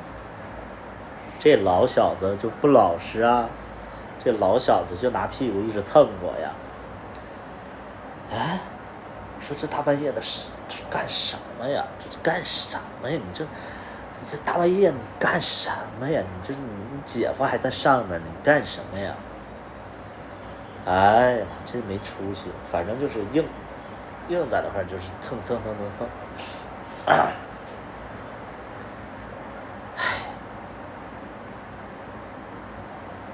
第二天，我们不约而同醒过来，往床上看了一眼，他姐夫上班了。上班了以后，然后我们就洗漱吃饭，然后就是接下来几天就一直都是这么过的。后来他妈妈回老家了，他妈妈回老家以后，然后我就跟他睡在床上，他姐和他姐夫就睡在另外一个房间。然后就前一周都是特别美好啊，特别幸福啊。后来他姐和他姐夫就没有搬走的意思，所以呢，后来就出现矛盾。什么矛盾呢？因为就是他们单位这个房子是他们单位给他租的，然后就是他同事就有点演戏他，就说他一个副店长给他租了一个2室1厅，很多员工都没地方住，能不能让员工去住副店长的其中的一室，就是单位给他租了一个两室1厅嘛。然后现在为了节约成本，就说其他员工能不能住另外一间，这样副店长自己住一间。但是呢，这个就是他呢就不想，因为他另外一个房间他姐和他姐夫在住，然后这个事儿呢他就跟他姐和他姐夫都说了一下，但他姐夫和他姐没什么本事，没什么钱，就情商也低，就不搬出去住，所以就搞得他里外不是人。后来他店里就知道他另外一个房间是给他家人住了，所以店里就有点不满意他，所以他一气之下他就不在这边住了，他就不在这住了，他就直接搬到宿舍的那个住去了，他就搬到那个员工宿舍去住了。这个房子他姐和他姐夫就住在这儿，就他们自己交房租了。然后呢，我知道他们闹别扭以后，然后我就劝嘛，我就说，哎，你姐姐和姐夫你好好说嘛。他就说沟通不了，然后这个人说话也特别冲，然后就把我惹急了。我说我他妈为你好，我说你家的事儿本来我也不该管，但是我就觉得说不要闹得这么掰。他就二话就是不听我的，然后直接就搬到宿舍住了，就把我晾在这儿了，不管我了，聊天也不回，就让我跟他姐还有姐夫住，就没有沟通，这个人消失了。然后我就跟他姐和他姐夫在一起住，就住到过年。因为我去的时候都已经快过年了，在那待了1个多月，然后我就在那还找了个工作，每天骑自行车上班，在7天连锁酒店做前台。然后当时我记得就是单位发了那个，就是因为过年发购物卡，我们就去超市去买点东西，过年了嘛，买点年货。他姐和他姐夫都不在这过年，就我自己在这儿过年。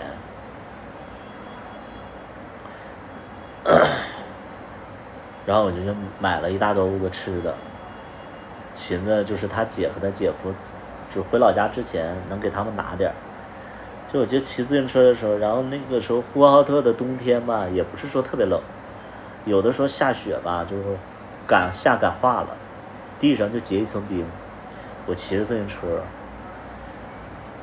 特别滑，然后一不小心我就自行车就打滑，然后我就摔到沟里去了，还好沟里全是雪，吃的散落一地。然后边起身，我就发现我自己就身上特别疼，起不来，然后又看着满地的东西，我就特委屈，我就哭了能有2分钟。因为在大街上啊，而且过年车来车往的特别多，自己也觉得丢人呐，反正就在那块边哭边捡呗。那个时候才21、22岁。捡完以后，然后就自己拍拍雪，就一瘸一拐的回去了呗。然后我就在那过了个年，在单位过的年。过完年以后，我立马我就订了初4的火车票，我就走了。我记得就是在过年之前，他姐就是让我跟他一起回老家过年，因为我跟他姐关系特别好。他姐就是我就对呼和浩特，他好像是锡林浩特的吧，我忘了是老家是哪儿的，反正就是我就觉得那边人特别淳朴，他家人对我特别好。说过年了，就那个，因为我小名叫小勇嘛。他说小勇，我不放心你自己在这过年，你要不然工作辞了，跟我回老家过年吧。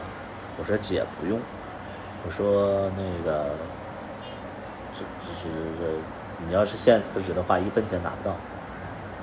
其实我就会觉得说，关系也没到那个程度，我是去人家过年干什么？我有边界感吧。然后他说那你就跟那个我弟弟一起过年，因为他们是做餐饮的嘛，他们过年也营业。然后他们就是会有一个年夜饭，就员工之间有年夜饭，就说实在不行你跟他一起过。他就带着我去找他弟弟。那天风特别大，我俩骑着自行车去他单位去找他，他姐带着我，然后他姐就去那个大厅叫那个楼层，就是那个迎宾，就叫那个副店长下来，就是我处的那个对象下来。等了将近10多分钟才下来。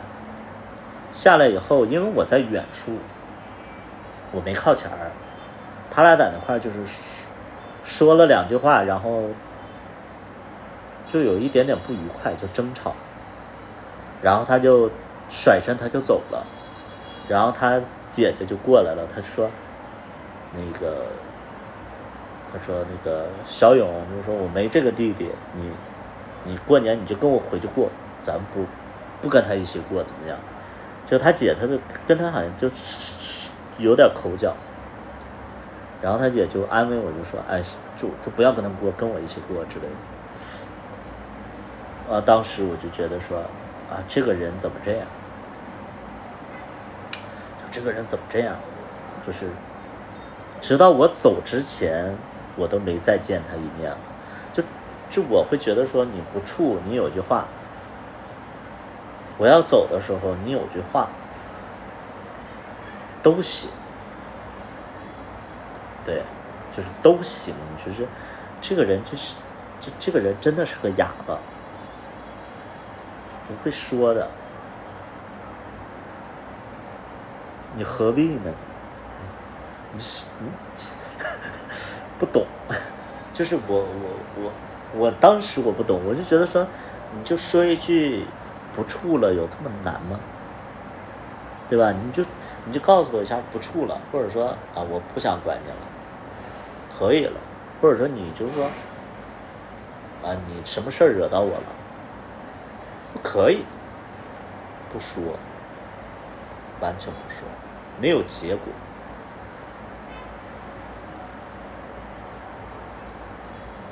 我就受伤了。但是其实多年以后，我会发现，我当时我不理解的事儿，我现在理解了。他不是逃避性人格，人就是不想跟你处了。我已经表示得很明白了我不想跟你处了，但是我不能说。小孩子期待的是什么？就是说，你不跟我处了，你能不能说一声？我告诉你，你要跟小孩子就是说，好，我不想跟你处了。小孩子肯定会说，为什么？你不就是让我说一句我不想跟你处了吗？你为什么要问为什么？我哪里做的不好啊？哪里做的不好？确实啊，你肯定有做的不好啊，要不然我为什么不跟你处啊？那你说我哪里做的不好？哪里做的不好？你跟照片不一样，就是，哎。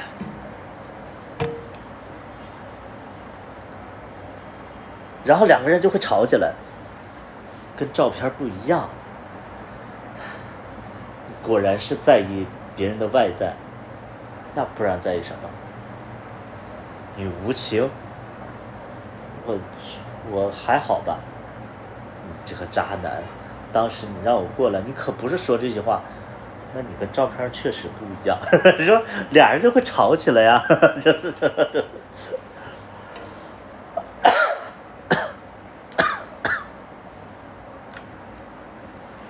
对吧？就是我现在就能懂，就是说为什么有的人会不说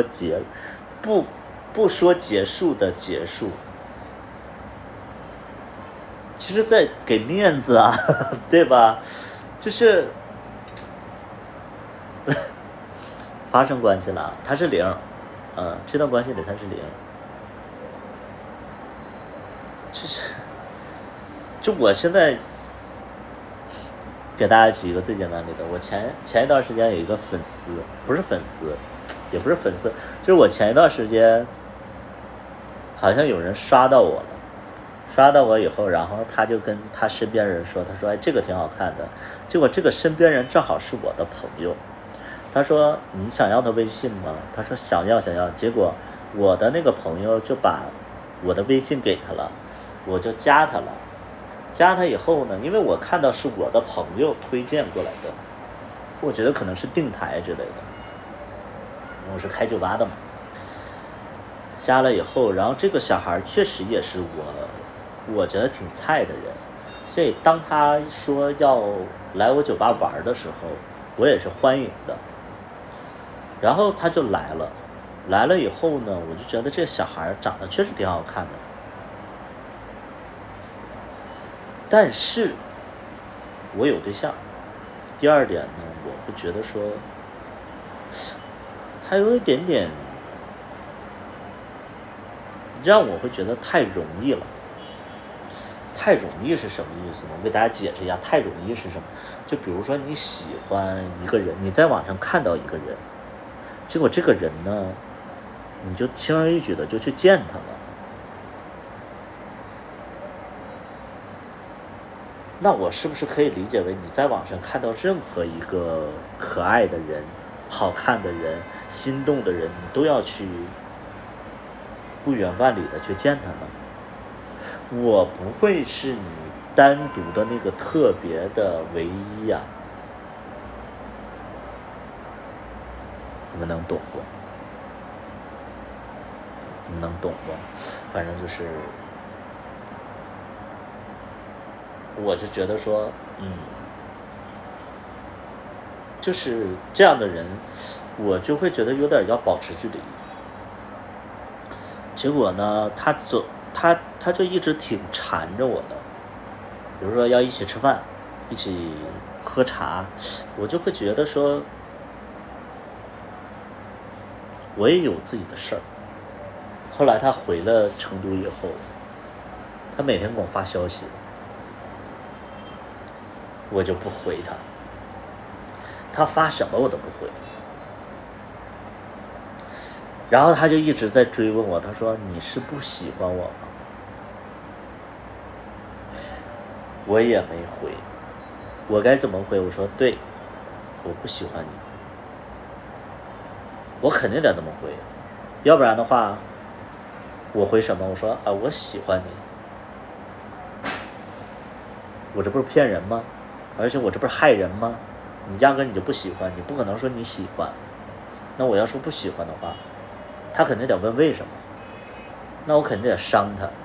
我说你太随便了，你太轻浮了，你让我觉得你这个人不就是很危险，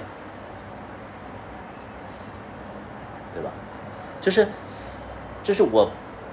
就是他到现在他都就是发的东西我都没回，他可能就会觉得就像当时的我一样，他会看到一个这个人很奇怪，他不喜欢，他为什么不说，他为什么就是不能回复一下，他回复一下这么难吗？对，就是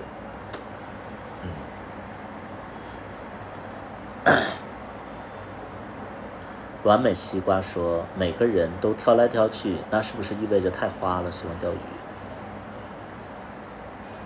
啊？完美西瓜，你是本人吗？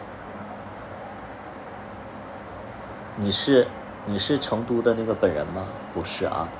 完美西瓜就是我不知道你是从什么时候看我直播的啊？我不知道你是从什么时候看我直播的，你听了多少？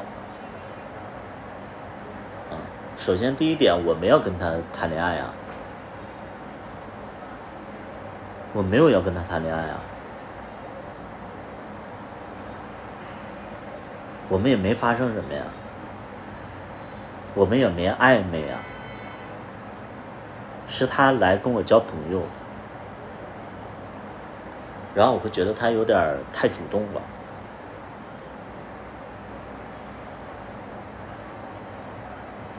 一见钟情，敢爱敢恨。孩子，我跟你说一句实在话，一见钟情，敢爱敢恨。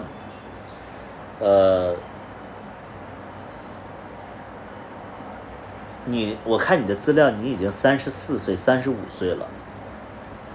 我不知道你觉得什么叫一见钟情，我也不知道敢爱敢恨在你心里是褒义词还是贬义词。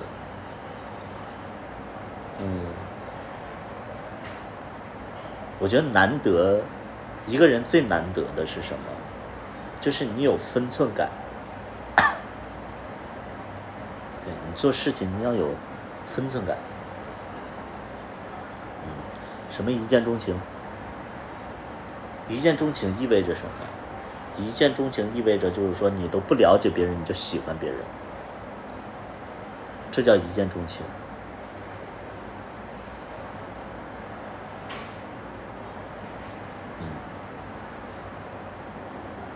对，就是你都不了解别人，你就喜欢别人，这意味着什么？这意味着你没脑子。我们交朋友要交有脑子，第一点。第二点，我没有要跟他谈恋爱，怎么就一见钟情了呀？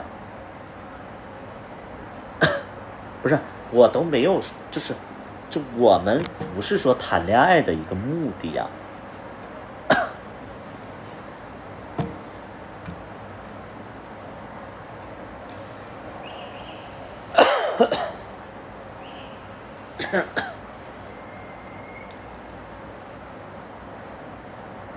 先主动，不是，你们在说什么？砍油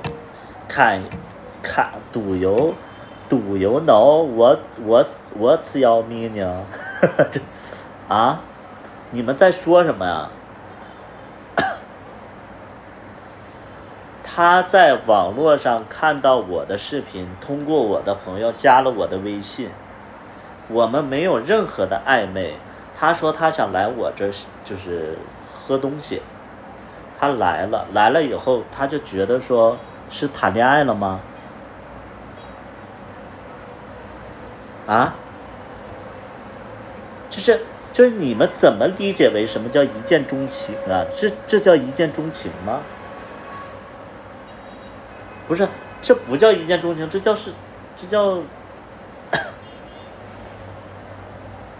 这叫什么呀？这叫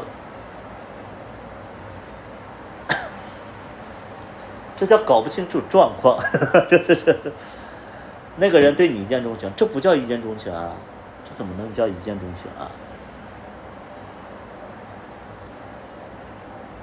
这叫什么一见钟情啊？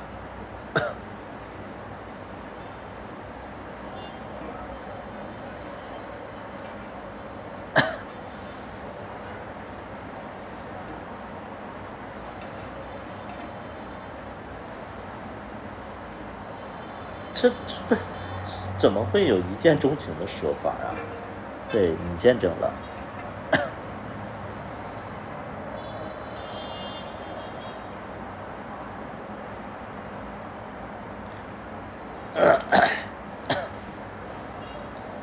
一见钟情就是你看到一棵树，然后你把它挖回去了，这叫一见钟情吗？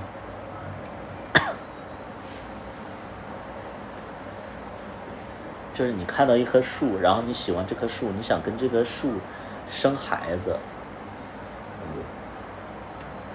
它都不是那么回事儿嘛。这个不叫一见钟情，这个就是这胡闹，胡闹。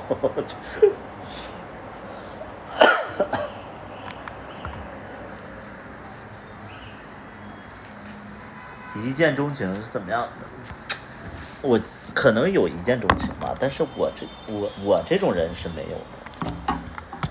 就我这种人就是不会有一见钟情这么一个说法。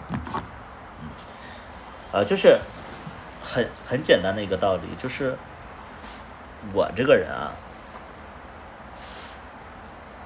我觉得人就是我这个人比较理性，就是我会觉得说很多人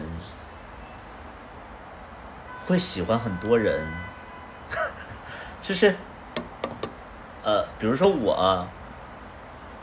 我有对象的时候，我也会对别人心动。你们能懂吗？就是我有对象，但是我看到一个网络上的一个好看的人，我会对他心动，然后我对他这叫一见钟情吗？就是你们能懂吗？就是我有对象了，然后我对一个人心动了，然后我管这叫一见钟情。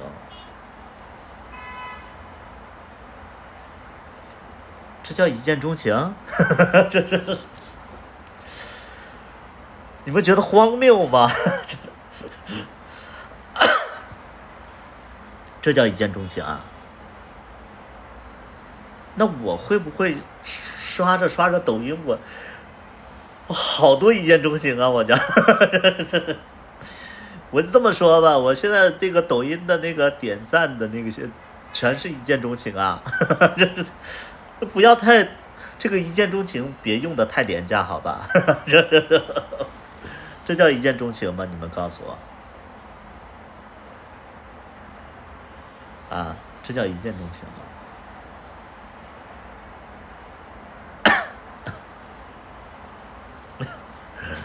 就你们说一见钟情的，你们觉得我举这个例，你们怎么反驳我呀？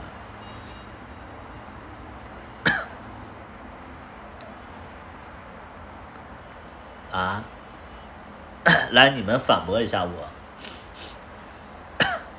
我们喜欢一个人叫一见钟情，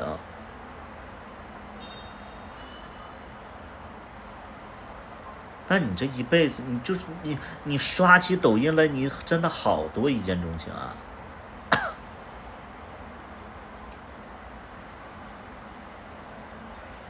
这叫一见钟情吗？来，你们反驳一下我来。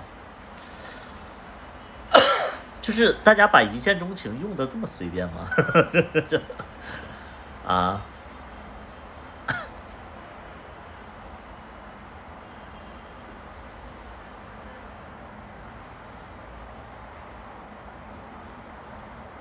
完美西瓜说，如果那个人去你酒吧想和你在一起，是长久的那个意思，那叫一见钟情。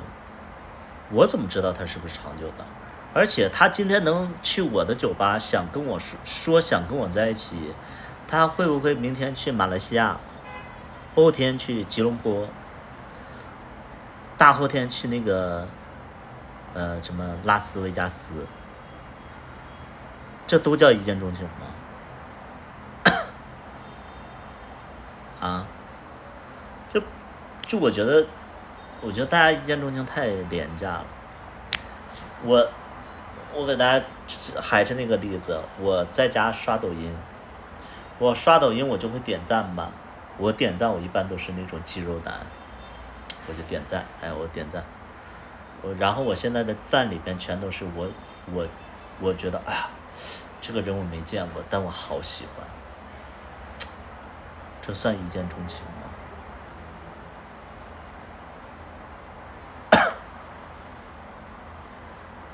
这算一见钟情吗？就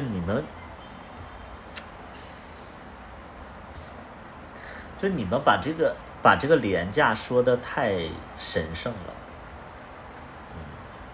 了，就它就是一个廉价的东西啊。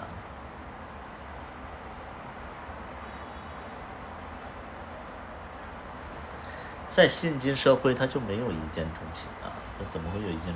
我们说一见钟情是什么？我们现实当中我们见到了一个人啊，比如说我聚会的时候，我见到了一个人，我见到一个人，然后我觉得他谈吐各方面都非常好啊，我真真切切的我了解他了，我看到他的衣品，我看到他身上的味道，我看他那个头发里边没有那个头屑，我看到他牙齿上没有那个韭菜，我觉得这是一见钟情，这是一见钟情。那你在网络上你随便看一个人，你就叫一见钟情？你们的一见钟情也太廉价了。我就这么说，我就说那个完美西瓜，我不知道你今年多大年纪，你平时用抖音看不看帅哥？我不知道你的一见钟情一天有多少个。我每天点赞也得点个20多个，我点20多个赞，我都是一见钟情。我就是忙死了，我就情圣，它不是这么回事儿啊，对吧？对吧？那不是那么回事儿，你们把一见钟情说，哎呀妈！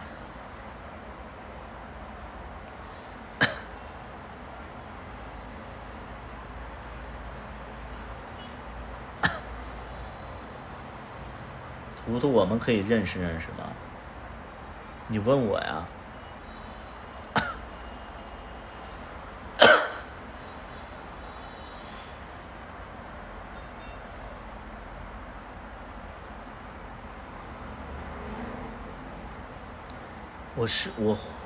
我会是你喜欢的类型，你问我呀？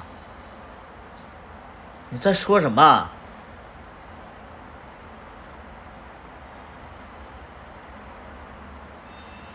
你问我呀？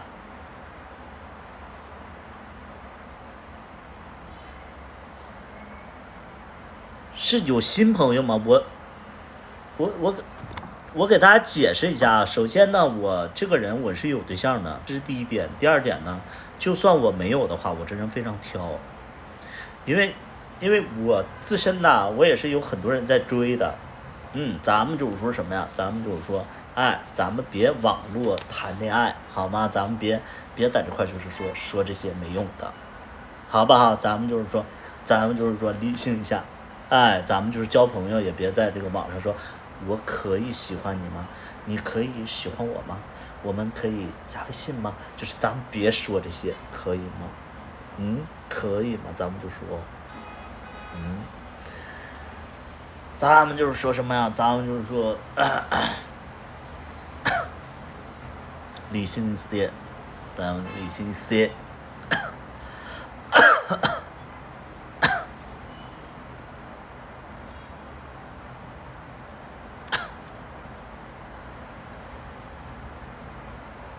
当朋友，你好，我们可以做朋友吗？你是哪个年代的朋友？啊？你是哪一个年代的朋友？就是，你好，可以跟你交朋友吗？你好像是那个什么，就是那个叫什么小娟儿。我不想上学。你好，可以跟你交流一下吗？你流泪了，你流泪了，代表你这滚，这那个，你们看过那个视频吗？你好，可以跟你交流一下吗？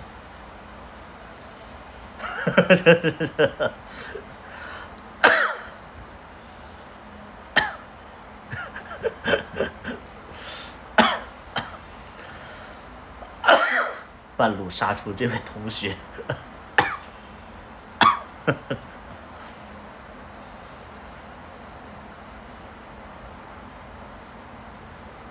好王天心的感觉。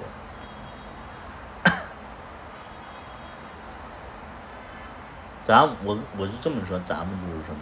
咱们就是说，我现实当中就真的生活挺满的，就生活挺满的，就是我不缺朋友，因为就是工作性质啊，我不知道你们了解我多少，我是开酒吧的，我身边就是很多的人。我很多人，顾客、朋友，就是我开酒吧的。酒吧是一个什么东西啊？酒吧就是一群人，听着音乐，喝着小酒，然后我又是老板，然后每周我几乎我都认识，然后我现在2家酒吧，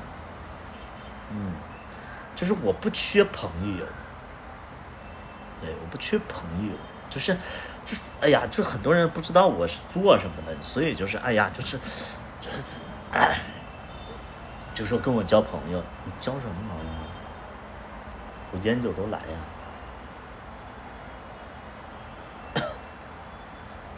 这都不了解我，你管这叫一见钟情啊？这不叫朋友吧？最多算客人。请问一下，你有朋友吗？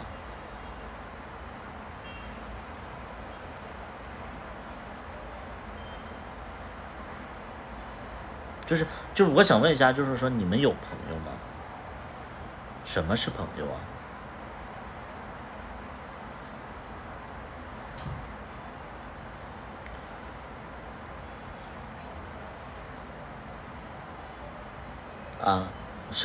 什么是朋友？你们说的那种朋友，你们有吗？对朋友不要要求太多，对朋友要求不要太多。知心朋友你得写信，你得就是之前有个冰心呐，那个冰心是朋友。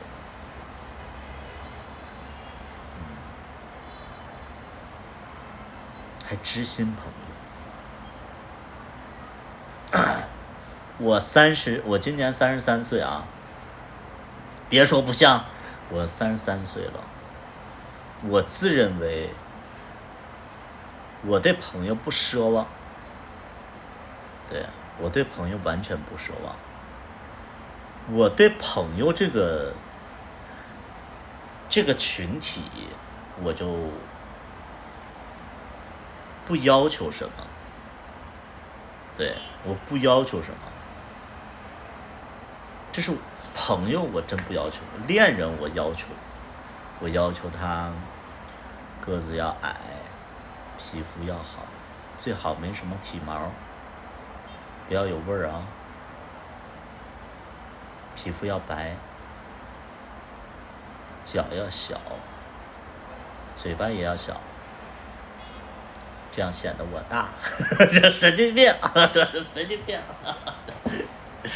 在说什么？这。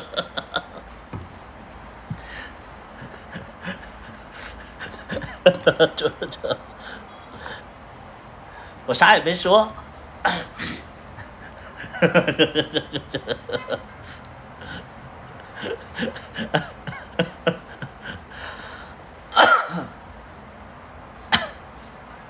啥也没说。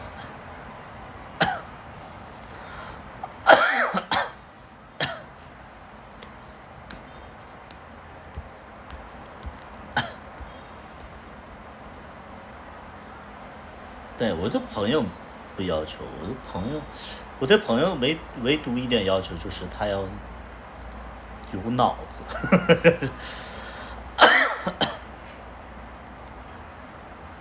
对，我对朋友的要求就是有脑子，我就接受不了那种没脑子的朋友，就那种就是没脑子，我会觉得滚远点，就是你千万别沾边，我跟你交流费劲，我跟你交流不了，你给我丢人，就是不行。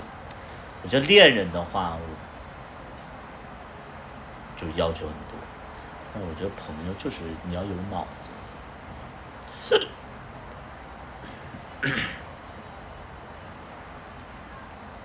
朋友不是先来的人或者认识最久的，而是那个来了以后就再也没走的人，是个赖在我这儿的，是不是？太轻会不会太累了？完美西瓜，我就一直想问一下，你35岁，你34岁了，你说太精会不会太累了？你34岁了，你长点脑子很难吗？就是我觉得啊，就是你35、6岁，你要是还是一种天真烂漫的话，我觉得你挺不负责任的。因为你34、5岁了啊，你其实在人生这条路上你走了一半了，你可能是别人的依靠了，你是有社会身份，你有家庭责任，你天天在这天真烂漫，真的不是一个特别美好的一个现象。如果你34、5岁，你能稍微有一点点智慧，有一点点狭隘，有一点点就是霸道、自私，就是我觉得跟你在一起的人，或者说你周边的人，是会觉得说你是个有安全感的人。你们能懂吗？你们能懂不？就是你们能懂不？就比如说我处一个对象，就比如说啊，你们就是你们啊，我直播间里有多少零？来，是零的扣0，来，我直播间里的0扣一下0，我看一下，来，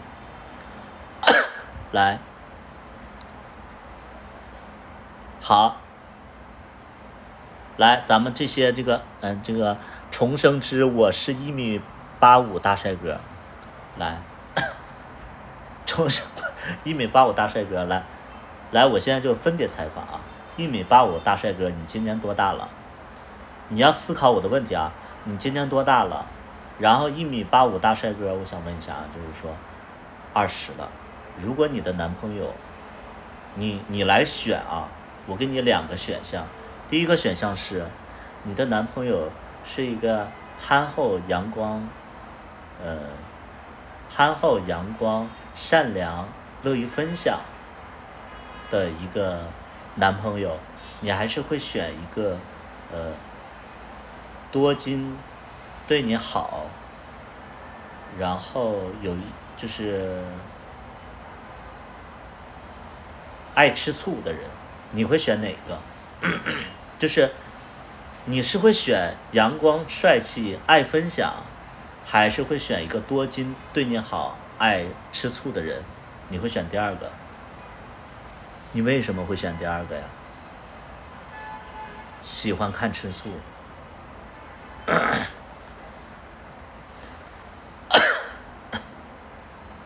为什么会选第2个？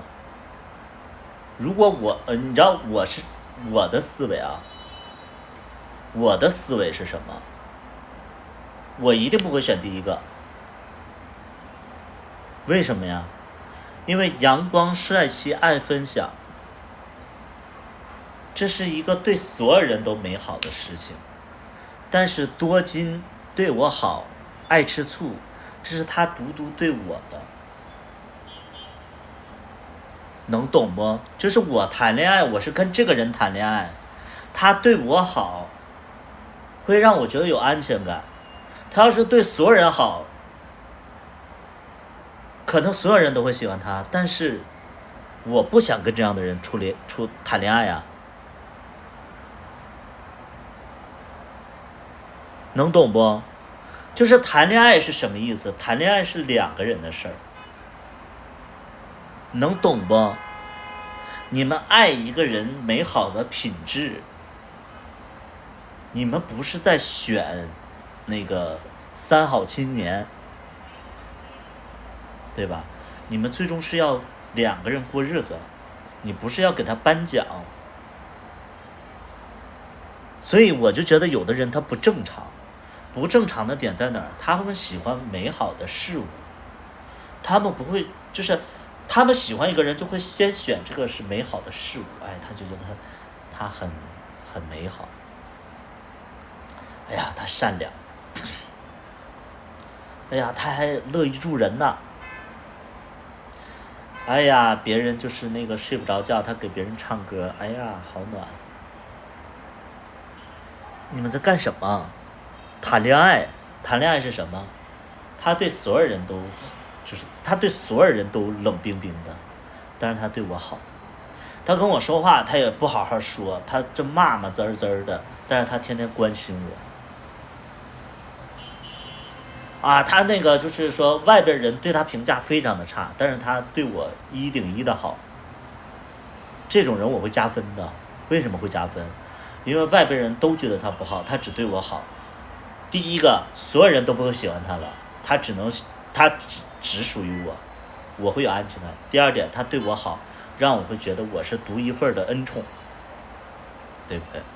是不是这么回事？就你们谈恋爱，我就不明白你们懂爱是什么吗？你们懂吗？就是谈恋爱，你们懂吗？就我跟你们说这些东西，你们压根都不懂。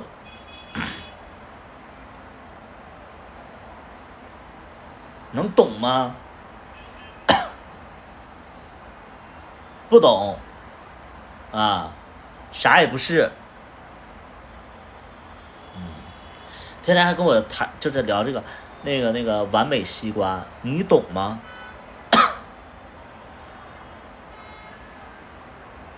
完美西瓜还在那给我掰扯呢，懂什么呀？就比如我还是那句话，就是你们可能会觉得说，我举一个最简单的例子，我现实当中，就是大家都看过芝麻，如果说是店长和那个渣男，就是龙二的那个渣男，我依然会选渣男，我不会选店长。为什么？你们知道为什么吗？就是如果说有一个店长，有一个渣男，我依然会喜欢渣男。为什么？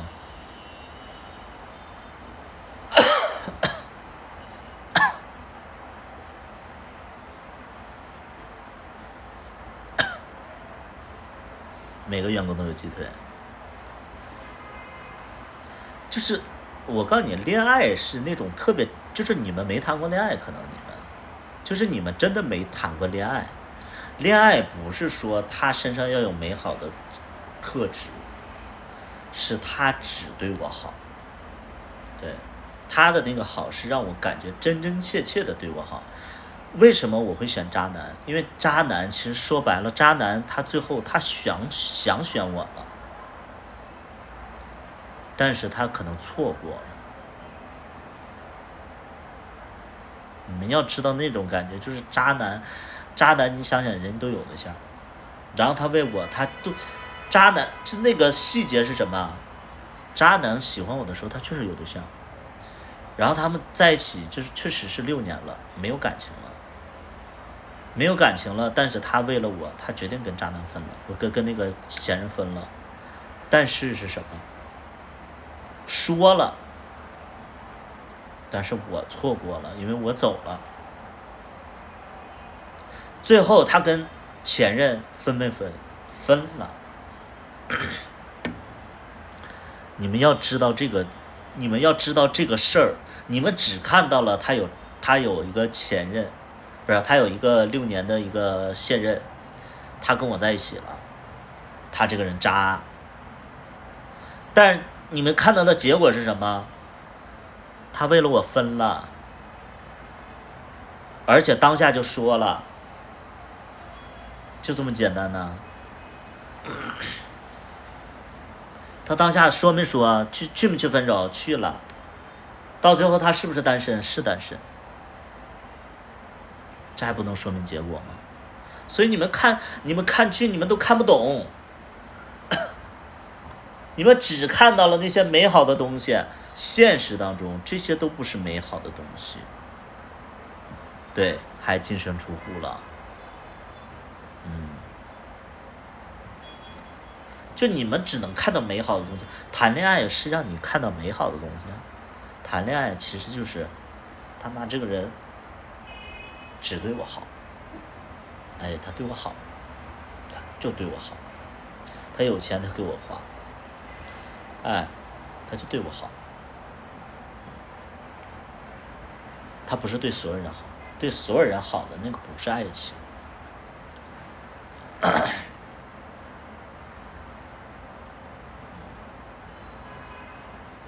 看不懂，看不懂，所以就是我跟你们就是深入交流这些东西吧，我觉得你们太年轻了，太幼稚了，就是太幼稚了，就是你们跟我交流这些东西，我觉得太幼稚了，就是还处于在恋爱里是幻想的一种状态，你们是幻想的一种状态，就恋爱就是两个人的事儿，他妈的，人家对你好不好，你就能感觉到，不是说别人都觉得他好你才喜欢他，是因为他对你好，你才会喜欢。哪怕他这个人就是渣到，就是别人都觉得他这傻逼，他这就是完犊子，他渣的不行，但是他对你好，比啥都强，比啥都强。久了，他说不定后悔跟你一起也得散，那是后话了，我觉得那都是后话。举个最简单的例子，我觉得就是像我啊，我这个岁数，我从来不会觉得说感情是会很长久的。就是我33岁啊，我会觉得说感情在我的心里，它不是一个长久的事儿。为什么不是一个长久的事儿？社会在变呢。你也在变，他也在变，两个人说实在的，两个人是完全的不同的生长环境，然后工作环境，看到的、受到的教育都不一样，那你怎么能同步呢？你怎么能持续的走下去呢？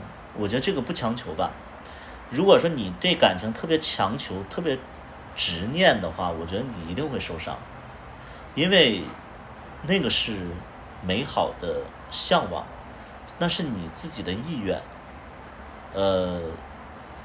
就像我们要求，就是就怎么跟你们解释呢？就比如说《火影忍者》，你们看过《火影忍者》吗？就是鸣人和佐助，佐助是对的。鸣人那个是一个意愿，是一个美好的幻想。鸣人追求的是什么？世界和平。世界和平，鸣人追求的是世界和平。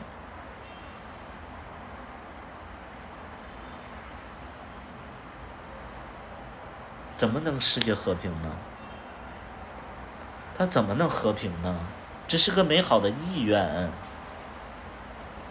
能懂吗？你们能懂吗？你们能懂不？你们能懂不？没有人就会和平，感情也是这样，感情也是这样，不可能有人会不分手啊，因为你们诱惑太多了呀，除非你就是世界上只剩你俩了，就这个世界上只有你俩人，你俩肯定会长长久久，你俩都能死在同一个地方。就是美好的意愿。那如果说你还活在幻想里边，我就觉得，好，不用交流了。就我觉得很多东西就是干嘛呢？就你想的东西就是很美好。爱情能长久，我不能说没有长久的。但长久一定要付出太多东西了，不是说你今天说我希望长久就能长久的，是两个人就可能就是要牺牲太多东西去追求这么一个长久，你要想值不值得呀？感情长久真的是你想要的吗？有些孩子没处过对象生活，愿逆风如解意，容易莫摧残。哎，等你到了那个就是后宫里边，你说我要回宫，我要救我的父亲，那不是你刚开始想的啊，不是你刚开始想的，就是希望的那个东西了。生活是一步一步往前走的，不是说你16岁你许个愿就是许个愿，然后你就希望永远是这样了。就像你们说希望感情长久，你20岁的时候你希望感情长久，等你25岁的时候你可能尝到甜头了，你说，我们都在一起5年了，他什么时候跟我分手啊？那边还有2、3个约会要去约呢，不行，我得找个茬跟他分手。今天晚上我就分，这就是现实，好吗？这就是真实，就是你一开始你期待的是长久，后期你自己想出轨。为什么你们会期待这个？因为你们没有啊，你们没有。等你们有了，你们就不是这么想。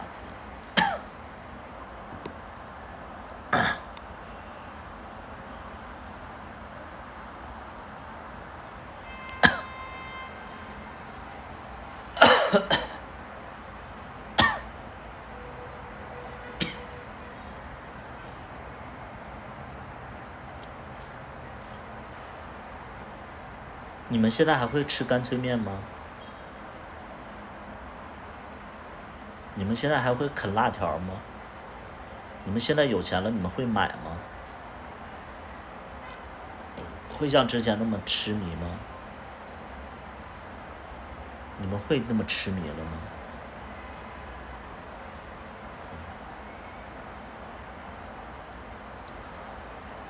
你就像我小的时候，我特别喜欢那个插卡游戏机。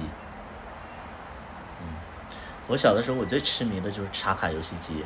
我最愿意玩的一个游戏叫做那个热血格斗啊，就是热血格斗，就是几个人会有旋风腿，就是那个快腿、快拳，然后就是热血物语，叫热血物语啊。我最痴迷的就是这个游戏。热血英豪，对，反正就是这些东西，反正我就特别痴迷。我现在我就想找回那种感觉，然后我就买了很多游戏机，然后现在就是有那种就插电视的，还有手持的那种，就这种游戏机，大概300-400块钱，200-300块钱，我买了2、3个，我每次玩我都不耐烦，就是玩不下去了。为什么呀？因为你不是那个心境了，你之前你就是玩的时候，你甚至都有点颤抖。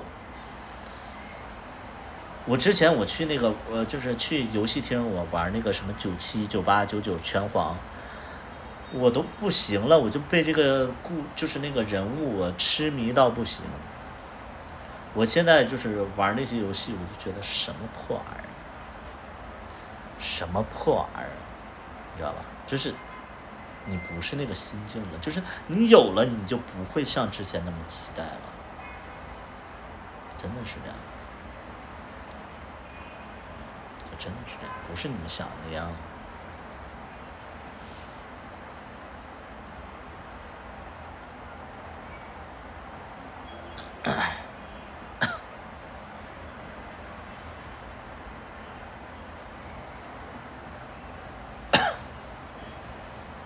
不用手机能看吗？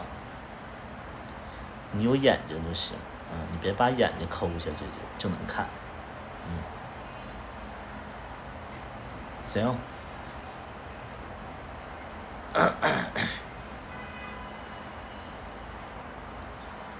给大家提醒一下啊，就不用关注我啊，不用关注我的那个抖音啊，不用关注我的抖音，因为我觉得你们肯定会刷到我会越来越红的，对。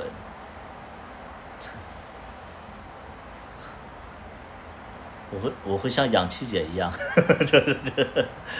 我会像氧气姐一样，就是天天出现在你们的这个视线里边。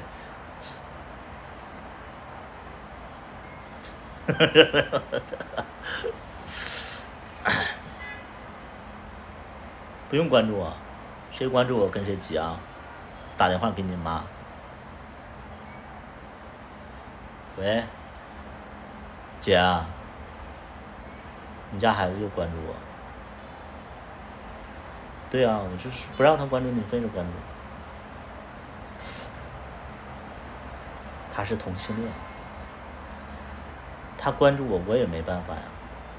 我在同性恋圈这么火。什么？行，再生一个吧。这个孩子是废了，挂了。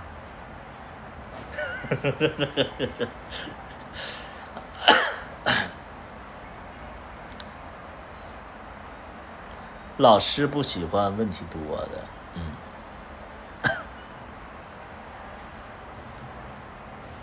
，Monkey 啊，你的，行了，我不播了，我要去遛狗了。啊，我可以直播遛狗，走，咱们直播遛狗。哎，坐着腿麻了。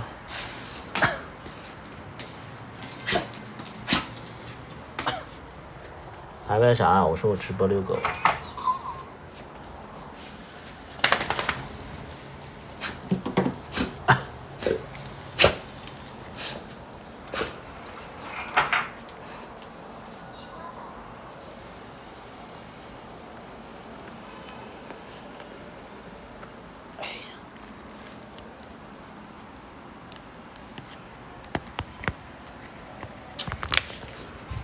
手机当害。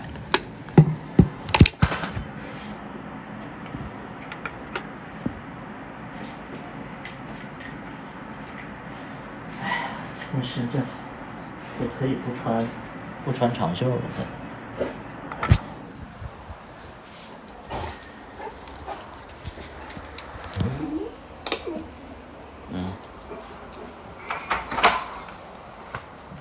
妈，啥玩意这么多？